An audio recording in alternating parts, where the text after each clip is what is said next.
they talking real loud. Spreading no lie, trying to bring me down. Enemies lurking, but I won't back away. Got a vision in my mind, I'm here to stay. Put my crew beside me, we rise like a tide. When the storm gets rough, we ain't gonna hide. Propaganda swirling, but it won't touch me. Only love around, that's how it's gonna be. Keep moving forward, never looking back. The truth's in the power, it's an unstoppable track. In the city lights where dreams collide, we hustle through the night, fire in our stride. Whispers in the dark can't dim my glow. With rhythm in my soul, I'm ready for the show. We break the chains, rewrite the rules. In this concrete jungle where nobody's fools. Unity sings louder than the lies they scheme. In the heart of the struggle, we dare to dream. Keep moving forward, never looking back. The truth's in the power, it's an unstoppable track. Another Queen Ahmadiyyah production. Haze on the corner, they talking real loud. Spreading no lie, trying to bring me down. Enemies lurking, but I won't back away. Got a vision in my mind, I'm here to stay. Put my crew beside me, we rise like a tide. When the storm gets rough, we ain't gonna hide. Propaganda swirling, but it won't touch me. Only love around, that's how it's gonna be. Keep moving forward, never looking back. The truth's in the power, it's an unstoppable track. In the city lights where dreams collide, we hustle through the night, fire in our stride.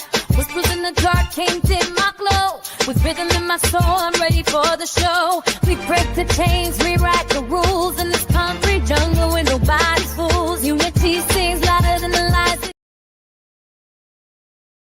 Right, hello everyone. Thanks for tuning back in once again to the original Queen Ahmadiyyah Shakur show. I'm your host, Queen Ahmadiyyah Shakur, and this is your morning wake-up call. So as you're coming in, please feel free to go ahead and subscribe to the channel if you haven't done so already. Be sure to click that notification bell and click the word all so you're notified each time the Queen Goddess goes live. Okay, so let's see who's in here. All right, hey Mel, Claudette, Most Hated Bronze Flat Power God. All right, let's get ready to get into it. Evision is here. All hell no. All right, Alice, I see you. The Crazy Beach Aries. Okay, so shout out to all of my loyal royals, everyone tuned into the Queen, and shout out to my moderators for putting in work. All right, I see you talk to me, I talk back. So before we get started, let's have a brief word from my sponsor at 12 Tribes. Do not buy 12 Tribes on Earth hair growth oil and hair magic elixir unless you want super healthy, gorgeous hair that grows. They have a whole line of amazing hair growth products, including hair growth leave-in conditioner spray, hair growth shampoo, hair growth spray, and hair growth butter. I'm starting to sense a theme here. They include quality natural ingredients. They smell amazing, and you can see the results for yourself. So if you're looking for healthy hair growth for your natural or relaxed hair, try 12 Tribes on Earth today.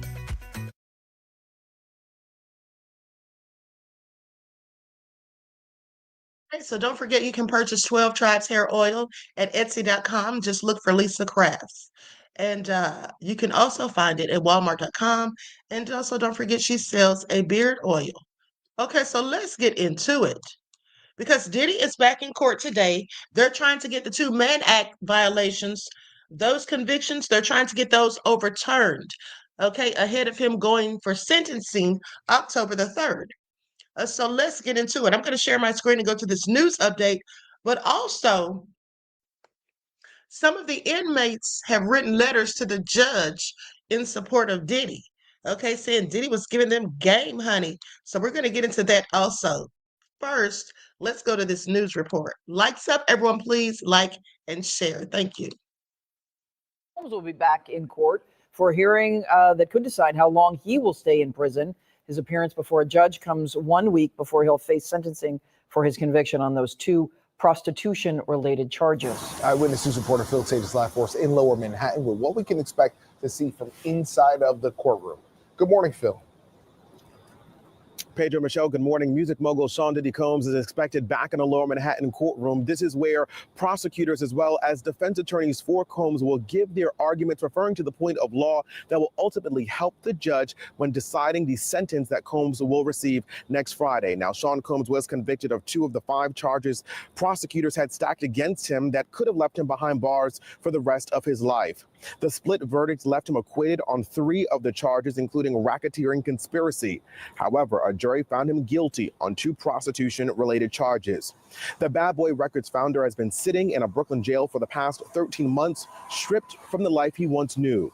His lawyers say the 55-year-old should be freed now, asking for a sentence of no more than 14 months in prison, including his time already served. Federal prosecutors say he should spend several more years behind bars. Now, important to note, more than 70 letters have been submitted to the federal judge asking him to be lenient when giving that sentence to Combs.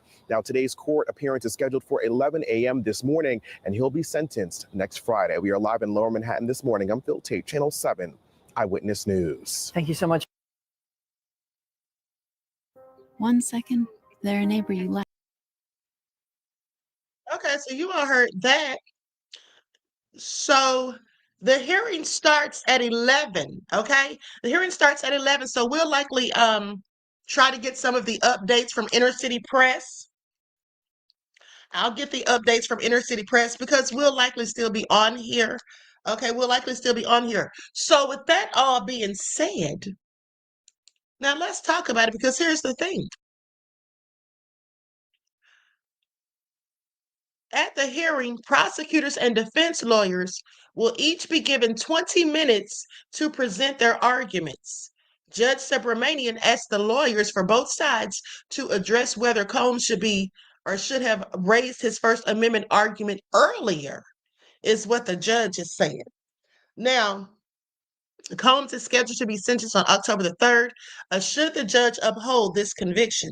In a court filing earlier this week, his lawyer suggested a 14-month sentence. Now, that would see him released very soon because as he would be credited for the time he's already spent in jail. And we know that as of September the 17th, or was it the 16th? September the 16th, that made it a year that Diddy had been in jail, okay? So that would just give him like a couple more months to go. Prosecutors are due to file their own sentencing recommendations on September the 29th. All right, so we'll see how it all turns out at the end of the day. But let's talk about these letters that the inmates wrote. Let's get into that. Now, I read to you all the other day, for those of you who tuned in, if you missed it, you can go back and check it out. But I told you how many people wrote letters, family and friends, including Dallas Austin, okay, some of his former employees and all of that. There were plenty of letters. And I read excerpts from some of those letters to you. And I actually read the full letters from Young Miami and Dallas Austin. Okay, so now let's talk about what these inmates are saying. So these were written just yesterday. They're dated September the 24th. Okay, dear Judge Subramanian, we write this court to supplement our sentencing submission with letters from persons incarcerated at MDC Brooklyn who have taken Mr. Combs' free game course. Do y'all hear this? Diddy's been giving them a free game course, honey, and they're educating the folks, as well as additional letters of support that we have recently received. Okay, additional letters of support. We've also attached an evaluation by the unit counselor of the course at MDC and the curriculum. MDC course evaluation, notably the evaluation acknowledges Mr. Combs as a tutor, gives him the highest possible rating, and concludes with excellent class. Keep up the great work. Diddy's a whole professor, y'all. Diddy is a whole professor. Do y'all hear it? Do y'all hear it? Professor Diddy up in there, honey, MDC. What y'all talking about? Diddy's out there giving TED Talks and everything, okay? Now, with that all being said, Christopher said, Diddy is in Wonderland around a bunch of men teaching them. Christopher, you need to sit down, okay? But let me continue. So anyway, with that all being said, They say, furthermore, as stated in our sentencing memorandum, this course has had a substantial impact on fellow inmates because of this class. Now, here's what one of the inmates says. I'm going to read to you what they're saying, the inmates, that is. Because of this class, I have a purpose, something to look forward to every day. That's a letter from Arturo Santiago. He has showed us that it is the little adjustments to our everyday lives that add up to a big change. That's from Douglas Welch. Another one says Mr. Combs' class is about setting up realistic goals and where we plan on how we are going to achieve and complete these goals on a weekly basis. We review our progress or our stages of our objective.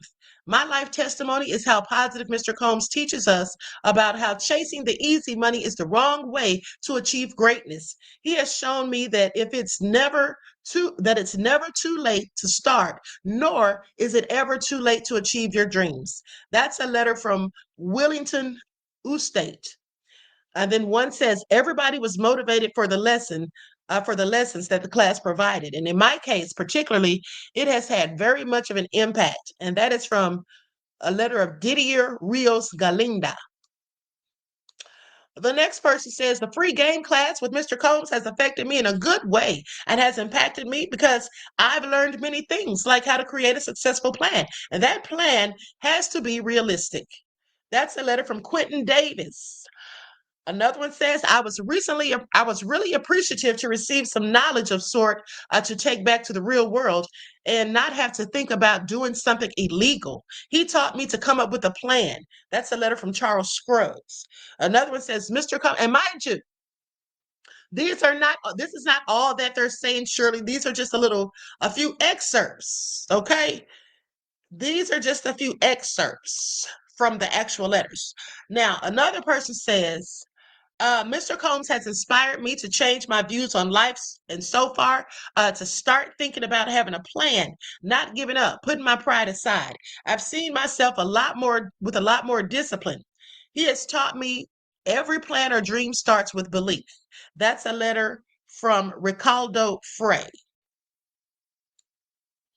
Another one says, one thing that I can share that I learned from the class is having an ego, never being embarrassed and putting my pride to the side. Also, sacrificing bad habits in order to be successful in life. The class has given me something to look forward to doing while being incarcerated. And now I'm currently beginning to study on new business ventures and coming up with a plan so when I'm released, I can move forward with it and live a positive life. It means so much to me to be able to sit down and learn all of this from Mr. Combs. He has taught me so much, and I thank him for it. He's taught me to always hold myself accountable. I'm sorry, there's a couple of typos in here. He's taught me to always hold myself accountable, to have self-discipline, and to always be consistent with what I'm doing. This is a letter from Corey Batchelor. And then last but not least, the next person says, Mr. Combs has saved me and has had an impact in my life in so many ways. I have seen firsthand how no matter his name or status, how living under these harsh and cruel living conditions, he continues to find ways to put a smile on his face and keep pushing no matter what life throws at him. Not only striving to better himself, but to better everyone that he encounters as a whole and leave a positive impact in everyone's life. Even behind bars and with limited resources, I have witnessed this man do magical things. In a place of segregation, I have seen Mr. Combs bring unity to all races and ethnic groups, no matter the background, as a unified front. And this is a letter from Raymond Castillo. It says, thank you for your continued consideration. Sincerely, Brian Steele. Okay, well, I'll tell you what, honey, Raymond Castillo did a good job with his letter. All right, he sounds like he's pretty smart. All right, Christopher said, how much did he pay them? Y'all are nefarious, okay? Keeping it real with Dom K says, with them worshiping him, but it makes sense. He's a high-profile, legendary, and still rich celebrity. I would do the same ish. Laughing my A off. Christopher said, is Diddy a motivational speaker? Yes, he is. And I'm being very serious. Diddy is a motivational speaker, in my opinion, because Diddy, have you not heard the motivational things that Diddy has said? Okay, over the years, I absolutely would consider him a motivational speaker. Now, with that, or at least someone who's capable of inspiring and motivating others. Okay, so now with that all being said, hold on, because it ain't all good. It isn't all good because guess what? One of the federal witnesses who testified, Deontay Nash, is now suing Diddy. Now, this is Cassie's stylist and friend. Did Cassie put him up to it? Who knows? But let's talk about it because now he's come out with a story to tell and filing him a little old lawsuit against Diddy. I wonder what made him wait so long. So let's talk about it because he's added some disturbing claims to the mix. Stylist who worked for Diddy and Cassie files lawsuit alleging disturbing abuse claims. Deontay Nash alleges Diddy assaulted and choked him and on one occasion sent him into hiding. So one of the witnesses who testified in the trial of Sean Diddy Combs earlier this year is now suing the music mogul, alleging verbal, physical, and sexual abuse. Deontay Nash, who worked for Combs from 2008 to 2018, took the stand for several days in the high-profile trial that convicted Combs on 2 counts of transportation to engage in prostitution. Combs was acquitted of racketeering and trafficking charges. Now, in a lawsuit filed in a California Superior Court this week, Nash alleged Combs pinched his nipples, groped his buttocks, grinded on his groin, and forced Nash's hand on his cucumber. Nash began working for Combs in 2008 when he was 21, but soon after joining, he was met with exploitive working conditions, often working overtime and forced to style additional individuals in Combs' personal circle with no compensation. Does anyone wonder why he's just now coming out with this? Right as Diddy's facing sentencing, I have several questions. Now, on one occasion, Nash alleges in his complaint, which was obtained by People, that Combs violently slammed him against a car and violently strangled him. Says he violently strangled him after finding out that Nash had gone out for dinner with Combs' on-again, off-again girlfriend, Cassandra Ventura. On another occasion, Nash alleges in the complaint that Combs and his security guards chased him on a freeway at nearly 100 miles per hour after Combs violently pushed him out of Ventura's apartment during an outburst. Now, during the alleged chase, Nash claims that he was afraid to go to the police because he truly believed that would be a death sentence. Now, on one occasion in 2018, while Nash prepared Ventura and Combs for an event, Combs allegedly grinded on Mr. Nash's private area in an sexually charged way, without his consent, no less, and said, "This is how I make love to my lady." Now, Nash says, "I felt very uncomfortable because he could feel Mr. Combs' cucumber through his shorts," according to the complaint. And this is all nefarious, okay? His abuse has consistently affected every part of my life, from my personal well-being to my career, and the damage cannot be ignored. I am reclaiming my story and demanding the justice I deserve. Yeah, in a lawsuit, sir. Here's the thing. I want y'all to pay attention to the game. Sir, if you really wanted justice, it would seem to me that you'd have been motivated to go to the police, especially and specifically after he choked you. Okay. And then after he took you on a whole high speed chase at nearly 100 miles per hour. Okay. This is all nefarious, but let me continue. All nefarious. Now goes on to say, Nash's allegations come as a New York judge considers Combs' sentencing and has been receiving character references from Combs' loved ones. Now, while Combs was acquitted of the more severe charges, he still remains a focus of several similar accusations. Ventura's 2023 lawsuit accusing Combs of violence and trafficking sparked an avalanche of lawsuits against the Bad Boy founder. Now, with dozens of people accusing him of similar sexual, verbal, physical, and psychological abuse. The courage of Cassie Ventura further brought to light Combs' pattern of physical, emotional, and psychological abuse of his employees and others, paving the way for survivors like Nash to come forward. And that is a statement from Nash and his lawyers. Both Nash and his lawyers say his testimony during Combs' trial empowered him to come forward. Sounds like maybe the thought of getting a few dollars in his hand may have empowered him, if you ask me. Says, had he not been subpoenaed and forced to testify in Mr. Combs' criminal trial, he likely would never have come forward. This is what Nash's lawyer says. Now, the reality is that Sean Combs is a danger to others. His power and intimidation tactics kept the victim silent for far too long. Combs has denied the allegations, and in a statement to People, his legal team said the lawsuit is full of falsehoods, branding Nash as an opportunist looking to profit off his proximity to a celebrity. Okay, I don't believe this man. I think this man is lying. I don't believe it. This is just a liar who lies. Dude, if this man did any of this to you, why the hell didn't you tell the feds before when you were talking to them? You had numerous interviews with the feds, okay, before you testified. You had numerous interviews with the feds before you testified. So why didn't you tell them this? Because they clearly could have used these allegations against Diddy in the trial. Could they not? This would have even helped to further solidify his testimony for Cassie. Don't you think? I find it all interesting. Okay, Purple X said, Deontay, go find another hustle. You ain't getting a dime. Okay, because it's all bogus and BS. Ladybug said, right, Queen. All right. I find it all interesting. RK said, if I was on the witness stand, I would have got up there and said he arrested me too. RK, you are nefarious, okay? But you know what? Seriously, though, that's why I don't believe Deontay, because if this actually happened when he was on the witness stand, why would he not have said it? Because I would have. If somebody did this to me and then I'm up there testifying against somebody else that he did nefarious things to, I would absolutely include myself. And by the way, he did the same thing to me. That's what I would have said. So I don't believe this man. I think he probably was sitting around at home broke, thinking about how he could come up with a few dollars and was twiddling his thumbs and then said, oh, wait a minute. Everybody else is suing Diddy. Now, I already testified against him. Might as well sue him too. Okay, like, sir, sit down somewhere. I'm not buying it. Now, it could be true, but I doubt it. Okay, that all being said, what do you all think? Okay. Keeping it real with Dom K said, so Buddy is lying. He just want a paycheck.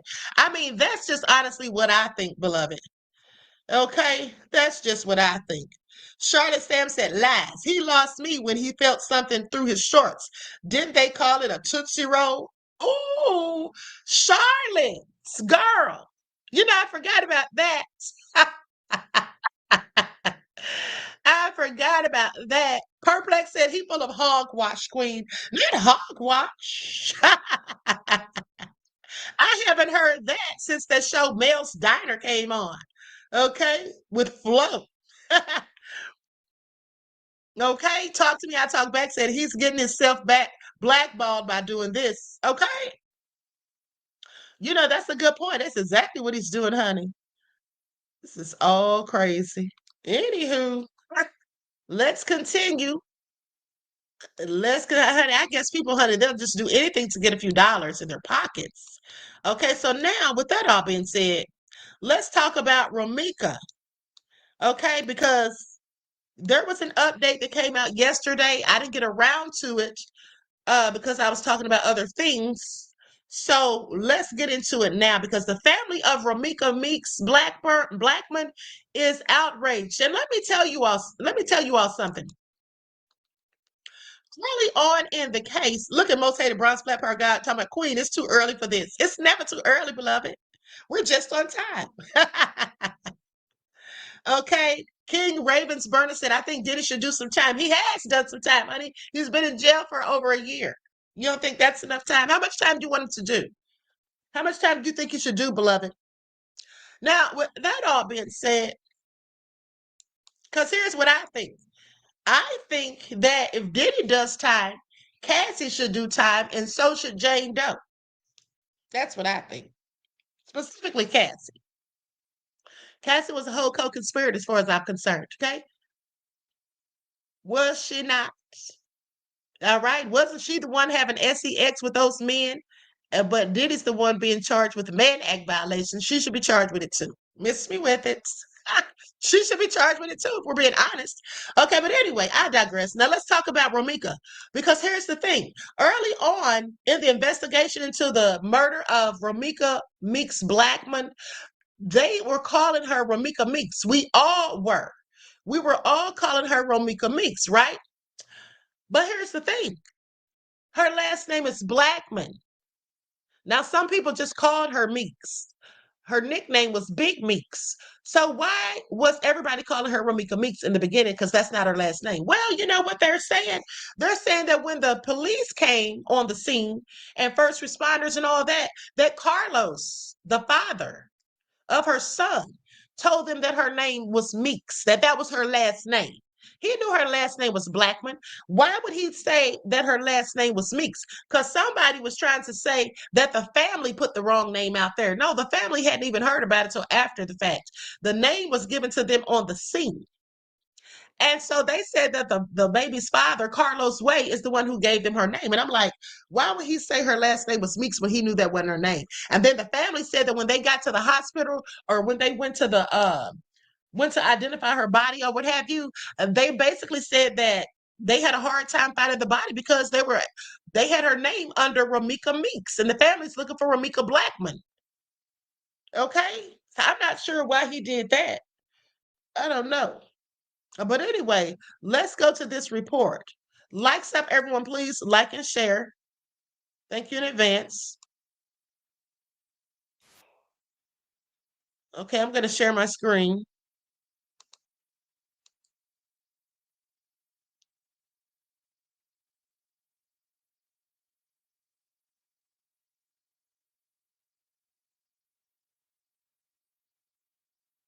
We're also going to be doing an update on David, too.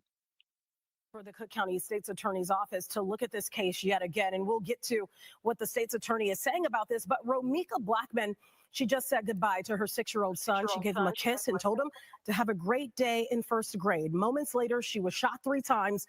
One of those bullets hit her in the face. Blackman worked 2 jobs and was in school to be an RN. Now her family is asking, why is the woman who pulled the trigger still free?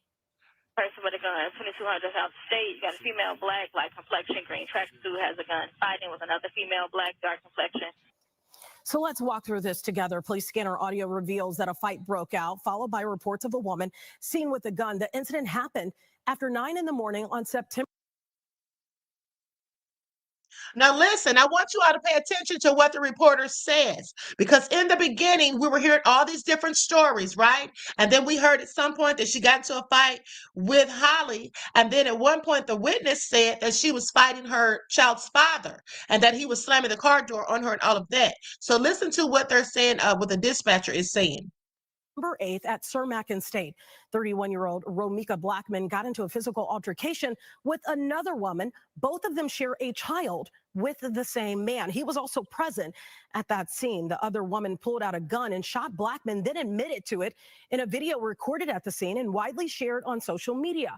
Before the shooting, Blackman dropped off her son just steps away from a South Loop school.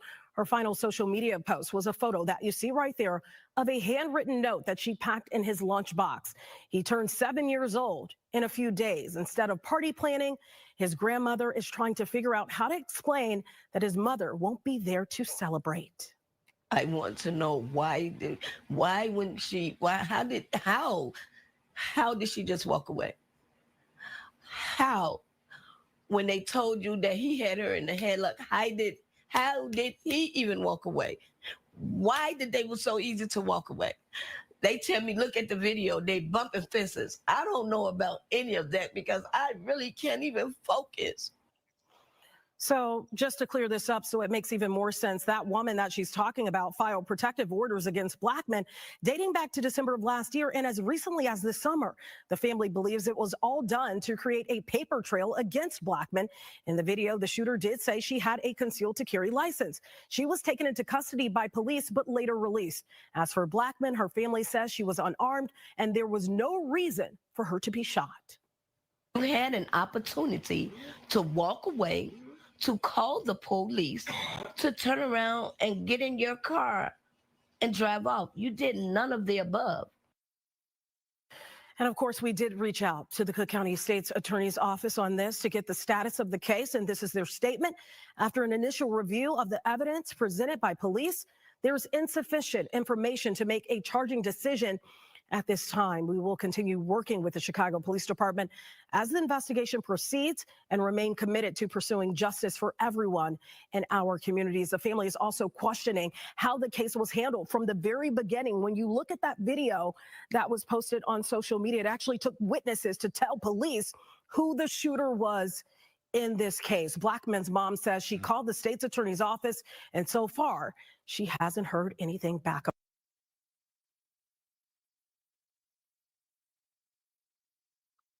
All right, so the family is just being pretty much left in the dark because they have a lot of questions as to why Holly is not in jail.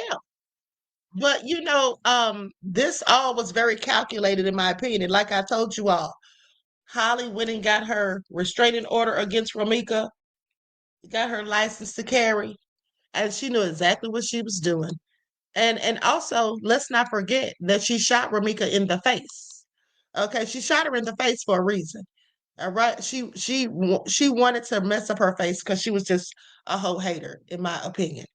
Okay, so now with that all being said, I'm going to go to some video clips. You're calling on is for the Cook County State's Attorney's Office to look at this case yet again, and we'll get to what the state's attorney is saying about this. But Romika Blackman, she just said goodbye to her 6-year-old son. She gave him a kiss and told him to have a great day in first grade. Moments later, she was shot 3 times. One of those bullets hit her in the face. Blackman worked 2 jobs and was in school to be an RN. Now her family is asking, why is the woman who pulled the trigger still free? Person with a gun, 2200 South State. You got a female black, light complexion, green tracksuit, has a gun. Fighting with another female black, dark complexion. So let's walk through this together. Police scanner audio reveals that a fight broke out, followed by reports of a woman seen with a gun. The incident happened after 9 in the morning on September 8th at Cermak and State. 31-year-old Romika Blackman got into a physical altercation with another woman. Both of them share a child with the same man. He was also present at that scene. The other woman pulled out a gun and shot Blackman, then admitted to it in a video recorded at the scene and widely shared on social media. Before the shooting, Blackman dropped off her son just... So I got this audio this morning, right? Now, I want y'all to listen to this because it's been a lot of people trying to, say, oh, the witness is not telling the truth. The witness is not telling the truth. And this is why it's hard for me to let this case go, because I'm trying to figure out, how do y'all have all of this evidence, which I'm about to play it. How do y'all have all of this evidence and still Holly is free? Listen. Okay, busy for the unison 1. We're getting 2 calls on the board. First, it came in as a battery in progress, Cermak and State. 4 male and 2 females fighting outside on the street, white car and black car on scene. Second ticket coming on the board right now says a person with a gun at 2200 South State. You got a female black, light complexion, green tracksuit, has a gun. Fighting with another female black, dark complexion. Occupant of a white car. No further. So how did it go from a battery in progress with 2 females and a male, which means when the witness was like Carlos was hitting her with the door and stuff like that, that is what's going on. And her and the girl was going back and forth. She was standing in front of the car when she finally got in the car. That's all making sense. Then the second call was that it was a female, light-skinned, green tracksuit with a pew-pew. Make it make sense. I'm trying to figure out why is she out. Why is she out? If she lives in Milwaukee, that's 1. Was in the school zone, that's 2. And was not in threat, in no kind of threat whatsoever. You wasn't in no danger, nothing. Why did you use your pew-pew? I'm trying to figure out why she free. Yeah, make sure y'all sign that petition. If you're not on my Facebook, it's on the link in my bio, in my TikTok, and on my Instagram. Make sure y'all sign that petition, and I will have an interview coming out on Thursday. We're going to answer every question. I'll be talking with the family so that we could just, keep trying to get justice for Romika, because I'm trying to figure out why they still free. Okay, I mean, it's just not really making a lot of sense. Our charge is going to be pressed. I mean, because they haven't so far, but that could always change because if they're still investigating. But the question is, are they still investigating? Do they have any more evidence? I just have questions. But let's go to the next video because they also said that Carlos was stalking Romika.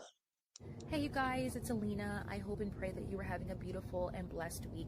I just want to take a moment and share a brief clip of a recent interview with Romika Meek's mother, Tina McMiller. And she goes in more detail about what her daughter was facing leading up to that terrible, tragic day. But anything else, I have not heard no one that's reached out to me, no one that said anything to me.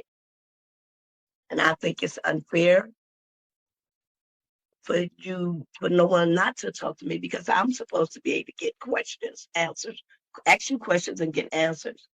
You know, everybody wants to keep saying, Holly, Holly, Holly. Holly, why would you call DCFS on Romika if Romika messing with you so much? Holly, you picked with my baby. You did this all the time to her. Ms. McMillan, did Romika have restraining orders against Holly and Carlos? I knew Carlos. I don't know about Holly, Okay, but I knew it was Carlos. She had one against Carlos. Okay. You know, because he kept harassing her. Her co-workers came to my house yesterday, and she literally said, I asked her, I said, did Carlos ever come up there harassing Romika? She said, all the time. This is what he was doing. He said she said Romika used to park her car 5 blocks away almost and walk to work so he wouldn't see her car there. Because she moved. She changed her number. She didn't want nothing else to do with him. So only way he knew to find her at was the school or her work. My God. And even with this shooting on the school grounds, I could not understand, Ms. McMillan, why there was no charge even for that. I couldn't either, because you have, this is me. You have a 6-month baby in a car. Regardless if you get concealed to carry, you are not supposed to have a weapon in a car with a kid. You are by school grounds. You are not supposed to have a weapon that close to a school where kids are involved. She violated in so many ways. She violated the Safe School Act. She endangered her child while you're calling on Romika's DCFS. You endangered your child. Why DCFS is not on you for endangering your child? It's not right. It's senseless to me. My grandson is starting saying every morning, Mommy, Grandmommy, Grandmommy. I miss my mommy so much. I miss my mommy so much. The bonding relationship that Romika and this baby had, no one can fill those shoes. No one. It was just amazing. Oh, it was the mother. He just jump all over her, kiss all over her, tell her, Mommy, I love you, I love you, I love you.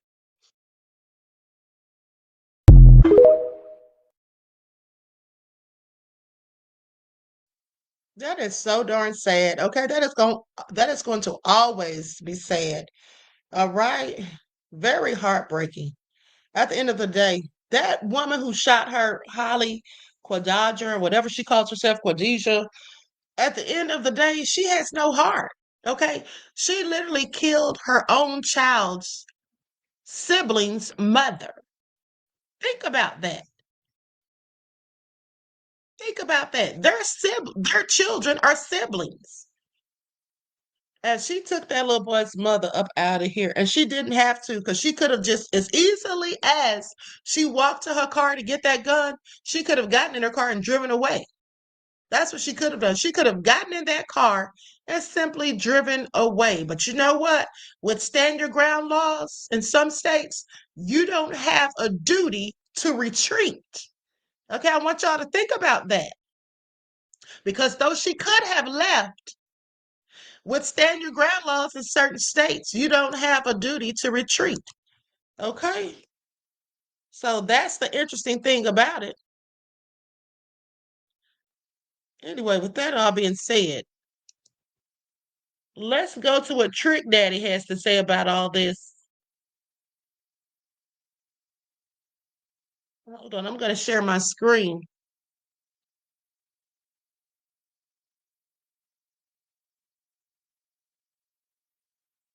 A lot of people make jokes about shit to them and their family and their friends and shit that's in the situation. Y'all think about shit. Do not go to nobody's house with foolishness. That's not the right thing to do.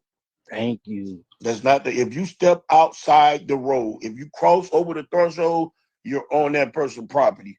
They got the right to shoot you in the back, in the front, any way you want. The only way the person still is in jail, they probably ain't got a good lawyer. Their family don't know no better.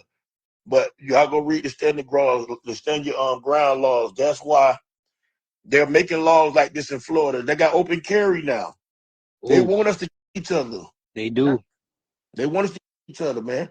Y'all gonna, if y'all like my hoes that's on this live, y'all talking the same. I need all y'all to be concerned about each other and be concerned about me at the same time. We are family now, right, bitch? Yeah, we gotta get tested and all that. Okay, Trick, I got a question, right? An honest question.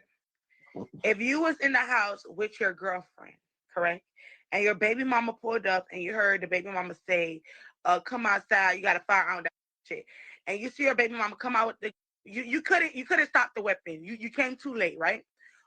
What you would have did? Would you stop would you let her shoot the baby mama? Like whoever in the house is not coming out the house. Okay. That's the minimum that could have happened. It ain't too much. It ain't no. I mean, we play Captain Save Hoes in many other ways, but that ain't the way to play it when it's because you in the middle of of all this bullshit. Niggas in the middle of it. The reason why it's gone this far. My baby mama and my girlfriend is not finna be beefing. Okay,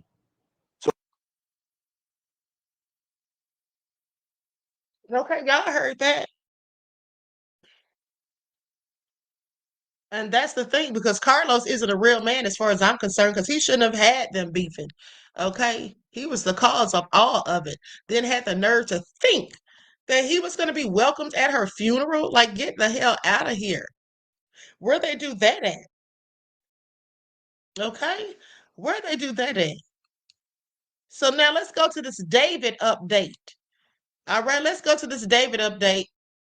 Because David, honey, is somewhere in hiding from the sounds of it. Okay, let's get into it.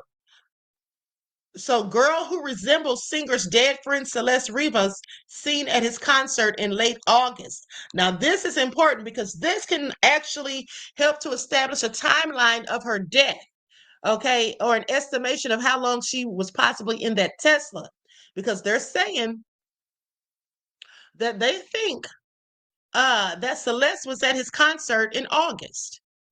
All right, her body was found September the 8th in the trunk of that Tesla. So the teenage girl who was found in the trunk of David's Tesla was thought to have been spotted at one of his concerts late last month. TMZ has found footage of a woman who resembles teenager Celeste Rivas at the singer's show in Silver Spring, Maryland on August the 24th. However, a source close to the case clarified to the publication that the young woman is not Celeste. The initial hope was that if the woman in the clip was Rivas, it would help police narrow down her whereabouts before her dismembered body was found in the musician's trunk on September the 8th. A woman resembling Rivas in both hairstyle and build is visible on the balcony of the show. Let me tell you all something. One thing that I noticed, I couldn't really tell if that was her when I saw the picture. I couldn't really tell if that was her. But somebody noticed something interesting. The way the person was standing with their legs crossed, they were standing with one leg crossed over the other. That was the same way Celeste was seen standing in several pictures. Okay, now I don't know if that's her or not, but she was standing the exact same way that Celeste stands in several pictures.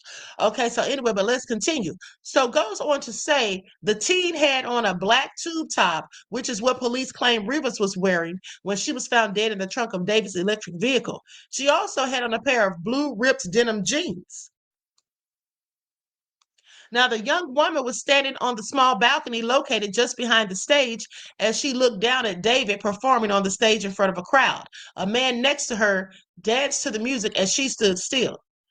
Also on Wednesday, it was reported by TMZ that Rivas had a challenging past as she was a runaway. Late last week, an intimate picture of the singer, whose real name is David Anthony Burke, and Rivas, who would now be 15 if she were alive, further suggested the pair were in a relationship. Now, David, who is friends with Benny Blanco and Billie Eilish, and the late girl are seen sitting together in a green booth at a venue as a picture flash can be seen in a mirror in the background. Now, the two appeared to be cozy at the time, as Rivas was seen staring affectionately at the TikTok breakout star. David was wearing a black shirt with a white spider graphic on the chest, which he was also wearing when he was pictured with singer Billie Eilish in the fall of 2023. Now, it comes from after police raided the singer's house searching for blood evidence. They say officers were seen leaving the $20,000 a month Hollywood Hills premises with multiple bags of evidence as well as a computer. And, they reached out to David for comment, but so far no word back. Now, in a stream from January 2024, Rivas encourages David to answer a question from a viewer. David reposted a TikTok clip showing a man chopping lunch meat. Okay, that's weird. He reposted a TikTok clip of a man chopping up lunch meat, suggesting that was the proper way to deal with a love interest who was talking to other people. Now, that's really crazy because her body was chopped up. Okay, y'all hear this? The comment section on the clip on TikTok was populated with users pointing out the similarities between the rapper's fondness for the clip and the ghastly discovery made earlier this month in California. One user said, "This makes me utterly sick watching this, knowing that she was found dismembered." Exactly. So gruesome. Okay, someone said, "Poor girl, justice for Celeste." Okay, then somebody said, "Smile, guys, we're going to be in a documentary." Okay, that's what one commenter said. Another one pointed out that the musical artist's social media likes, suggesting to look at all his timeline in his repost. Now, in another similar comment referring to society's true crime obsession, one user wrote saying, "We're all going to be on Netflix soon, aren't we?" Bragan, the content creator who posted the initial chopping video, issued a statement making clear he did not have David in mind when he posted the clip. Now, and I also want you all to pay attention to his video.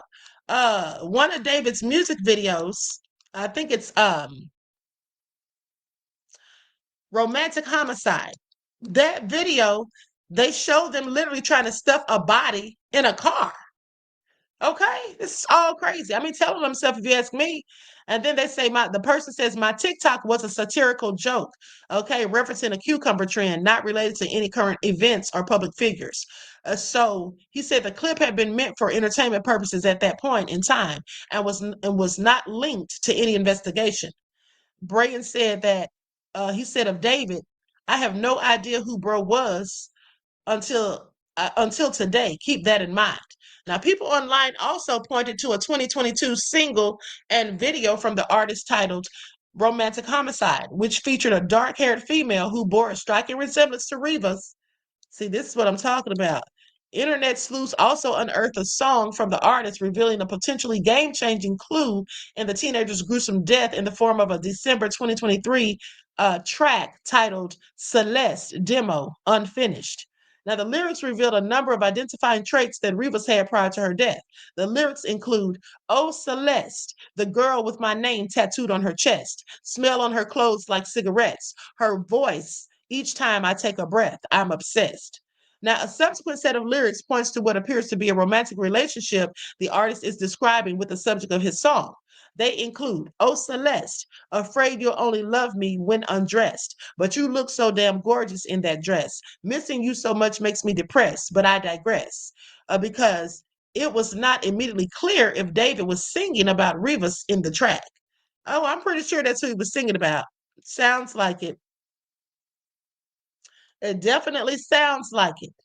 Okay, so what do you all think? And then also, let us not forget, Mel said it appears he wanted to get caught. Oh, I know, right? Just leaving a trail of breadcrumbs, so to make it all make sense. But anyway, here's the thing. His manager leased that house for him that he was staying in for $20,000 a month. And now David has fled the property. Okay, David case takes new turn with brother manager taking the spotlight. Celeste Rivas remains handed over to her family. Okay, so they've given her body to her family, or her remains, because her body was in pieces, sadly. Now, the mysterious death of Celeste Rivas, a teenager whose body was found in singer David's Tesla, took surprising turns with several unexpected twists in the past few days. After LAPD raided and searched David's rented apartment, cops did not release any official statement other than that they were following many leads, but several other aspects linking David to the dead teen Celeste has come to surface. Okay. Mladen Trufanovic, the owner of the apartment, which was rented to David or rented to his manager, Josh Marshall, revealed that he was never aware that David even used to stay in that apartment. Okay. He has now revealed that the musician's manager signed the lease in February of 2024. After the recent raid by the LAPD, Marshall asked him to terminate the lease, and they have been moving out everything from the apartment, saying that they didn't want to be there anymore. That's what Trufanovic told the Daily Mail, adding that he had no idea who David Burke was, or that he was even living at the home until his real estate manager told him about the raid on Thursday. Trufanovic, an AI developer and crypto investor, hasn't had any direct contact with the LAPD and isn't sure what was found inside the home or what kind of tests were carried out. So I find this all interesting. Okay. I find it all interesting. And like I said, they're talking about this person that was at that concert might be Celeste. It's kind of hard to tell, in my opinion, but she was standing the same way Celeste has been seen standing in several pictures. And there it is right there. There's the pictures. I know you really can't see, it's kind of dark, but if you can see right here how her legs are close together, because she has one leg slightly crossed in front of the other. Okay. And so, like I said, the manager or somebody said that wasn't Celeste. And I believe the guy right there that was dancing, I think that's David's brother, if I'm not mistaken. So anyway, what do you all think? Now let's go to this news update from News Nation. This came out.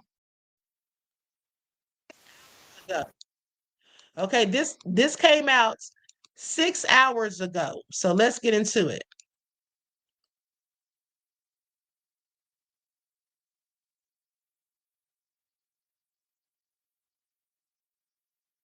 Among those who desperately, desperately want to see this case solved are her neighbors in Lake Elsinore. Our producer found this memorial that they have set up, her neighbors, those who loved her in this town, maybe some who didn't even know her, but love her in death and want justice for her.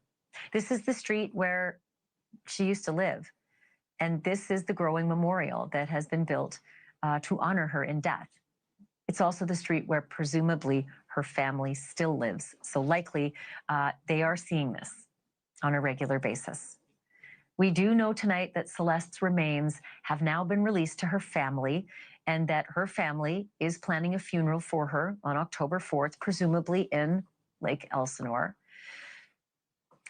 The fact that her remains have been released right now, that is striking, because the LA Medical Examiner has not announced, quote, the mode or manner of death. Police are treating it like a homicide. But if there's any evidence that actually proved it's a homicide, they're not saying so. They're not saying anything. So again, we took our cameras and our crew to Celeste's hometown. And our producer shot this video of the scenic part of where she grew up, so you can see how beautiful this town is. The views are spectacular. I mean, look at this. It's sort of surrounded by mountains, halcyon existence. It's about an hour's drive from Los Angeles. So yeah, I guess you could commute. Lots of people do. Or you could just decide to live in a quieter place like this. But we now know that Celeste didn't want to be here. She went missing from this town at least 3 times, beginning apparently in January of last year. That time, sources say she was discovered by LA police a month later, in the Hollywood Hills, where David took up residence in a very expensive rented house beginning in February. Celeste also ran away in March, and then again for a third time, the final time, in April. We know from a missing poster that was circulated back then that police were on the case.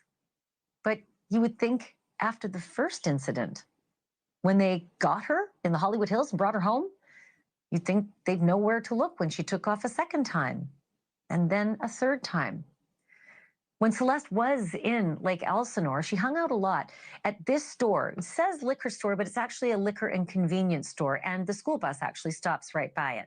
So our producer decided to pay a visit and stop by to take a look, because this location is key in this case.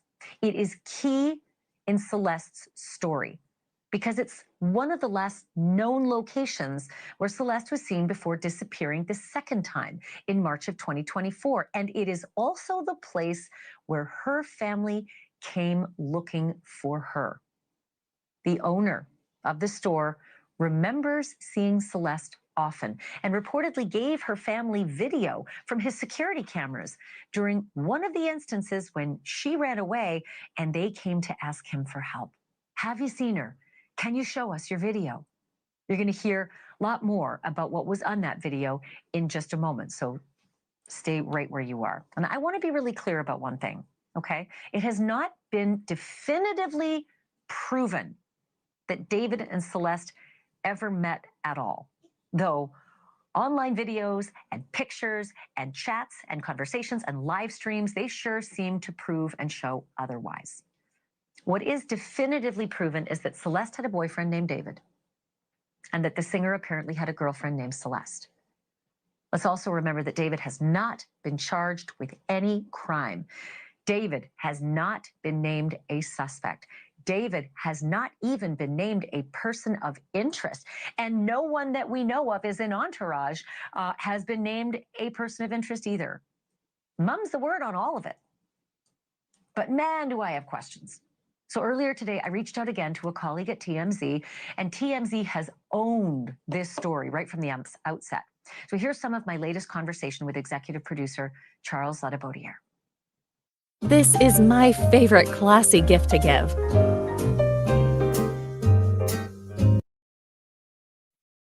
So I was...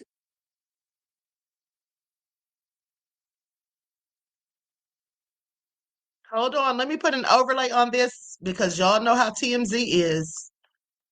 I mean, even though it's on her channel, but just to be on the safe side. All right. So excited when I saw some video that purported to be video of potentially Celeste in the balcony at one of his concerts over the summer, which would have given us some timeline. It just didn't seem to pan out, though.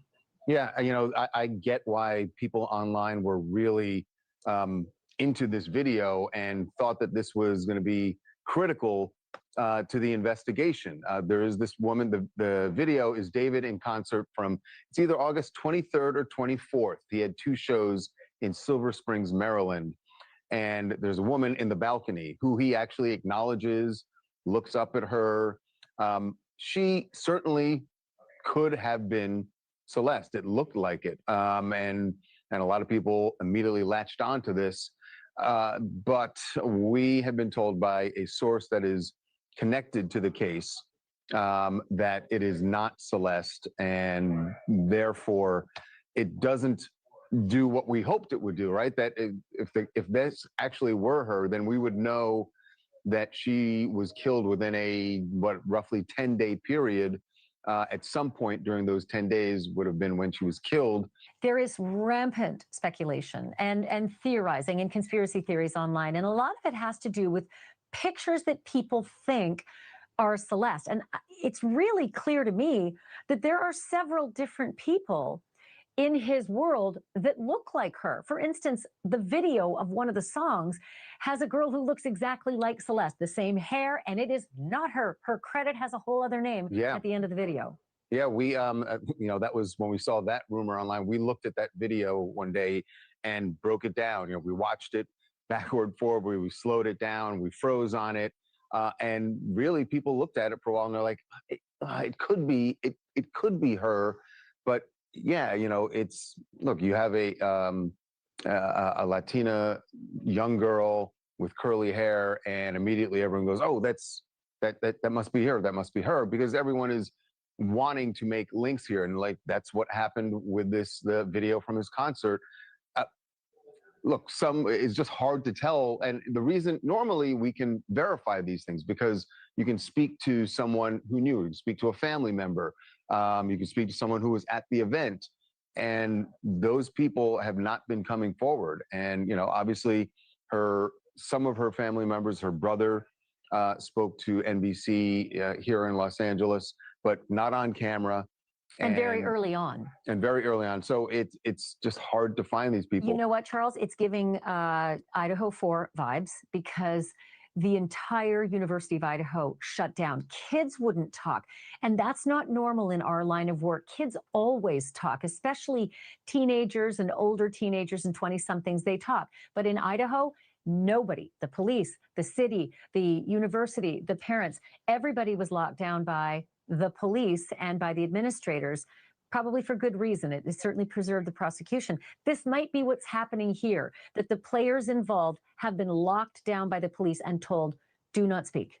Yeah, it could be. It could be that. It could be that they are getting, legal advice from someone telling them, aside from the police telling them that they shouldn't be talking about it. We did get one person to talk, and this is not a family member, but someone who knows the family. We spoke to the owner of a liquor store that is on the block, same block in Lake Elsinore where Celeste and her family lived. And he told us he was very familiar with the kids in the neighborhood because the school bus stopped right in front of his liquor store every day, and kids would come in, not for liquor, but come in to buy soda and candy and things like that. And he said that back in March of 2024, at a point when Celeste was missing, her sister came into the store and asked the liquor store owner, "Hey, have you seen her? Do your security cameras perhaps have any footage of her?" He told us that he went back at the sister's request and he did look. And on March 19th, 2024, he did see her in front of the store, go across the street and then down the street a bit and get into someone's car. He said by the time she got in the car, it was out of focus of his security camera, so he couldn't tell what kind of car it was or who else was in the car, but he did see her. What's interesting about that is that it's the first time that we've had a report of a family member actively doing something, searching for her. We know that she went missing several times early in 2024, between January and April. But we were always curious. We talked about it a few days ago. Like, why wasn't the family doing more to try to find her? Let me ask you about the shows in Australia. There's still tickets available. I thought the entire international, this is weird, thought the entire international tour, domestic tour, everything was canceled, but they still have tickets for December.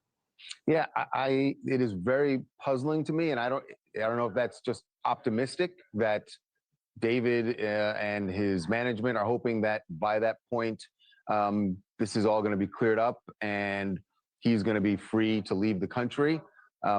They clearly didn't feel like that was going to be the case for his European tour because they canceled those dates in October and November. What can you read into that, right? Can you read into that David has told them, I'm not guilty of anything and this is all going to clear up, so don't cancel those December dates. We just need to let the investigation play out. Perhaps that's what's happened, but it is really puzzling that they have not canceled those dates yet. Thank you for watching. Subscribe below and download our News Nation app right now on your phone, and you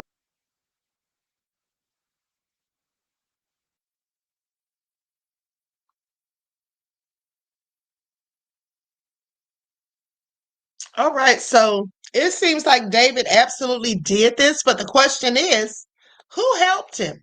Who helped him chop up that body and put it in the front?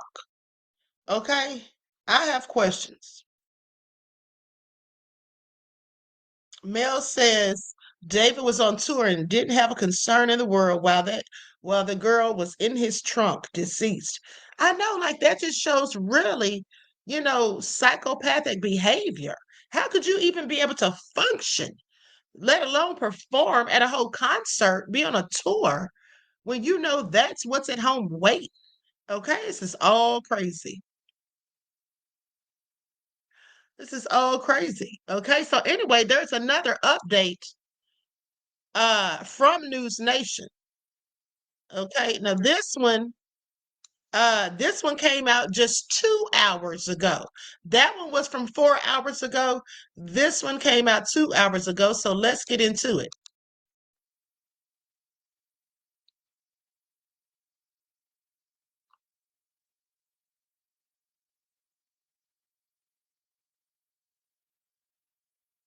That David and Celeste.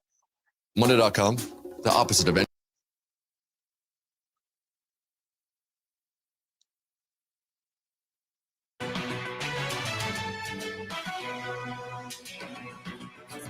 Hey, everybody, welcome to Wednesday. It's good to have you here. Wow, things are really changing in this story about a musician who's become very famous, not for his music, but for the dead body in his trunk.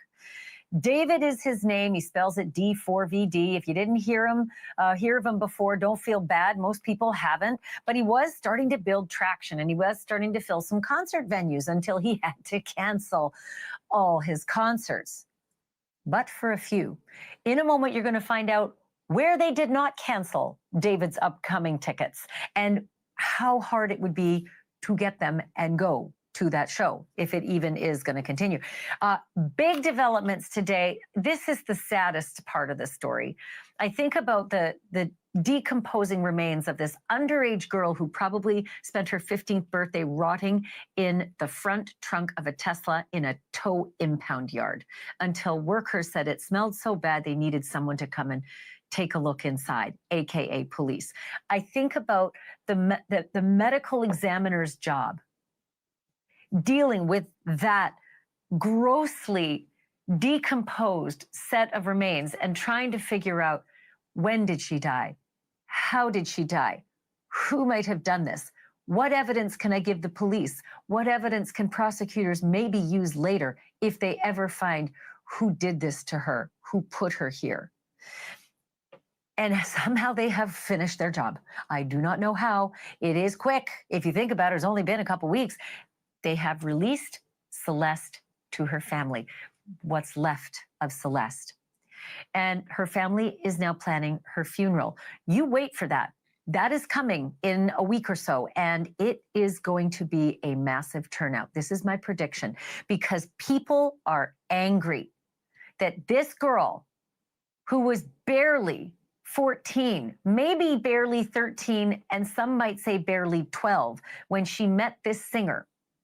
And again, much is speculation. It's pulled together from so many people online who have gone into the Reddit threads, they've gone into the online chat groups, and they have found the photos, found the live streams, and they have determined that it is likely these two met when that little girl just surpassed her 12th birthday.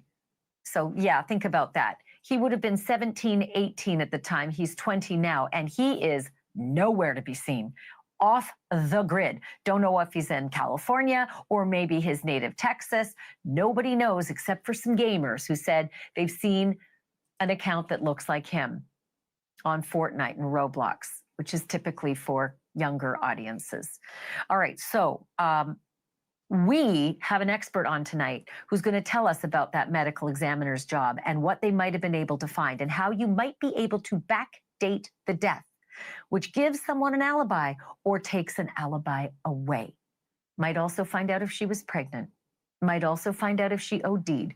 There's so many things that a body can tell you that only a guy like Joseph Scott Morgan, who's got the ragingly successful podcast Body Bags, is going to join me tonight to talk about all of those things. So there's something else that tells a lot of stories. Dead men do tell tales, but so do dead Teslas. If you don't know much about the Tesla, it is a treasure trove of information, more than the average car out there that has a lot of information that we're, slowly forensically learning about over the last decade. Well, Tesla's leaps and bounds above all of them. For instance, did you know that this Model Y has 8 cameras all the way around the outside and one camera pointing right to the driver? Did you know that that information actually gets recorded in the car and at HQ? Did you know there are all sorts of things that can be recorded, like when that frunk, the front trunk, when it's opened, when it closes for the last time, which would be key to find out again, when did they close Celeste in there for the last time and abandon that car? And by the way, how about this little piece of data? Where'd the car drive from before it was abandoned? Sometimes the real breakthrough doesn't come from a vision board. It comes from sitting down with someone who helps you process. Where was the spot where the trunk opened? Because that's key. All of that, I'm going to talk with an expert who does this for a living, and I cannot wait to find out what it is that the police let. Okay, so American Business says that's why it's strange they haven't arrested him. Must have been someone else. No. The reason that he hasn't been arrested is because they have not been able to determine the cause of death as of yet. Okay, they don't know how she died as of yet. Okay, so that's one of the reasons he has not been arrested. They don't know how she died. Okay, but let's continue. Likes up, everyone. Please don't forget to like and share. Likely have from the car and from the company, because it's two different things. Let's start here. If you have ever wondered what it feels like to chase down leads in a real life mystery, moment by moment, then look no further than the disappearance and the highly suspicious death of Celeste Rivas Hernandez of Lake Elsinore, California. By now, her name is almost as well known as the rising young R&B singer who appears to have loomed large in her very short life and possibly her death. His name is David, spelled D4vd, but his legal name is David Anthony Burke. One of our producers spent much of the past 2 days in Celeste's hometown, about 70 miles southeast of Los Angeles, and he was rolling tape the whole trip. He shot video you're not going to see anywhere else, beginning with the street where Celeste grew up, and apparently the street where Celeste was desperate to leave. You're going to see a lot more of this in just a moment. But here's the thing about chasing leads. Sometimes you got to hit pause. Sometimes you got to hit the pavement. But other times you just need to hit the internet. Case in point, just a few hours ago, we thought we had a major break in this case, which could help answer a very important question, and that is, when exactly Celeste died? It was online sleuths who found a video from a David concert in Silver Spring, Maryland, in late August. In the video, look at that girl. Sure does look a lot like Celeste, standing in a balcony above the stage and appearing to receive a lot of attention from the performer who's down on the stage. David did 2 shows at that venue, and as part of a now canceled tour, the dates remain for posterity. And that means the video would have been filmed on either August 23rd or August 24th. That's 15 or 16 days before Celeste's badly decomposed remains were found in the trunk of his Tesla. If there were proof that she'd be in Maryland or anywhere else towards the end of August, it would narrow the window of her time of death considerably. But friends, I don't have good news here. This is not proof. It's not proof that Celeste was there, because late today, we found out that that woman at the Silver Spring concert is not Celeste. It's somebody else. And I know that is a crushing blow to you, to me, to my team, and to everybody who wants to see this case solved, to everyone who wants justice for Celeste. Because look, yes, I get it. At first glance, the hair, it's uncanny. She even wore a black tube top, and we heard that Celeste was found in a black tube top.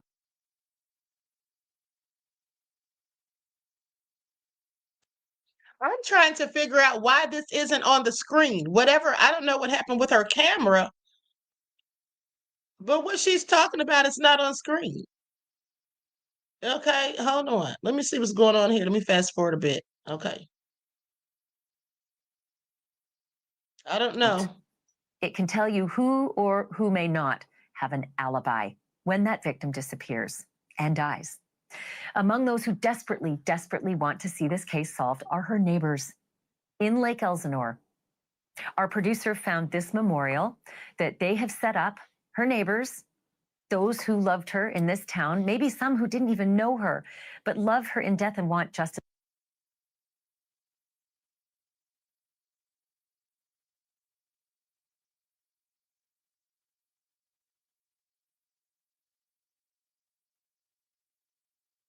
To get.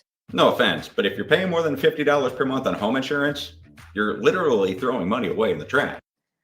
My next guest is the perfect person to ask all about this. Joseph Scott Morgan is a certified death investigator and the distinguished scholar of applied forensics at Jacksonville State University. He also hosts the extraordinarily popular podcast, Body Bags, with Joseph Scott Morgan.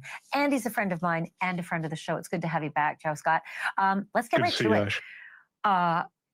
I just can't believe this report that the body has been returned to the family. Would they list the cause and manner of death the minute they find it? Or the fact that it's not listed and the remains have been returned, does that mean we're not going to get it? No, I don't know that it necessarily means that we're not going to get the cause of death. I think that it might be coming. However, it might be vague. We might hear things like homicidal trauma and non-specific homicidal trauma, perhaps. But here's something I want you to understand. If you look at the flyer that they put out, when she was missing, you notice her weight? It was 120. Yeah. Now, wasn't it like 70 pounds or something crazy? Right. When they recovered her remains, Ash, 71 pounds. That's 49 pounds she's missing.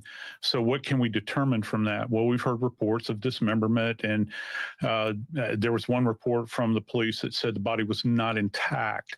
So either we're missing something or she's in such an advanced state of decomposition. And look, I don't want to go too far over the top here, but bodies do have a tendency to break down and even liquefy to a certain degree. And in this heat, and I even remember in August, I've got friends in LA, and they were talking about it was a record-breaking heat wave that they were in during this specific period of time. And heat, as we know, speeds everything up, particularly decomposition. Well, we all know how hot a car can get. Yes. This is a black Tesla. It is the trunk. It is outside, likely in late August, early September in LA. Can you give me an idea of how fast a body can be in advanced or liquefied decomposition in that kind of an environment? Yeah, relatively quickly. And if she's been packaged like in plastic in any way, that's also going to cause the body to sweat as well, contained within that within a plastic packaging. I'd heard some indication that that may have occurred. And again, it's literally like being in an oven. The body begins to reduce. It's like any other organic substance that you place into this environment. It's going to react and interact with the environment, and the heat and the temperature are going to dictate the rate. The problem is, Ash, is you're trying to measure this out without specific dates. You know, I begin to think about what the status of the remains would be throughout this process. If she was compromised physically after death, if someone had attempted to do something with her body, where's the rest of it? How much was lost during this procedure? And then you couple that with the fact that she's going to be subjected to heat, that's going to even give rise to quicker decomposition. So, people don't realize that.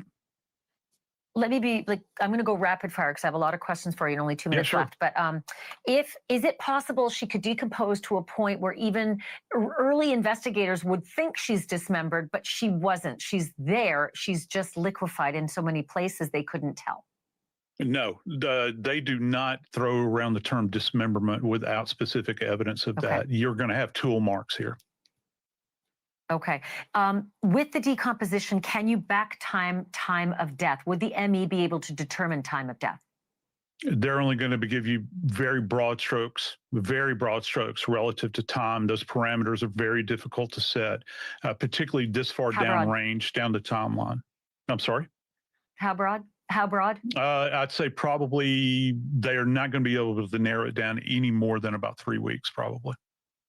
Oh, gosh, that's not going to help. Okay, how about toxicology? In the advanced state of decomposition, will they be able to tell if she OD'd or if she was OD'd? I mean, there's a homicide version of being overdosed, and then there's an accidental suicide of overdose. Will they be able to tell if there's drugs involved?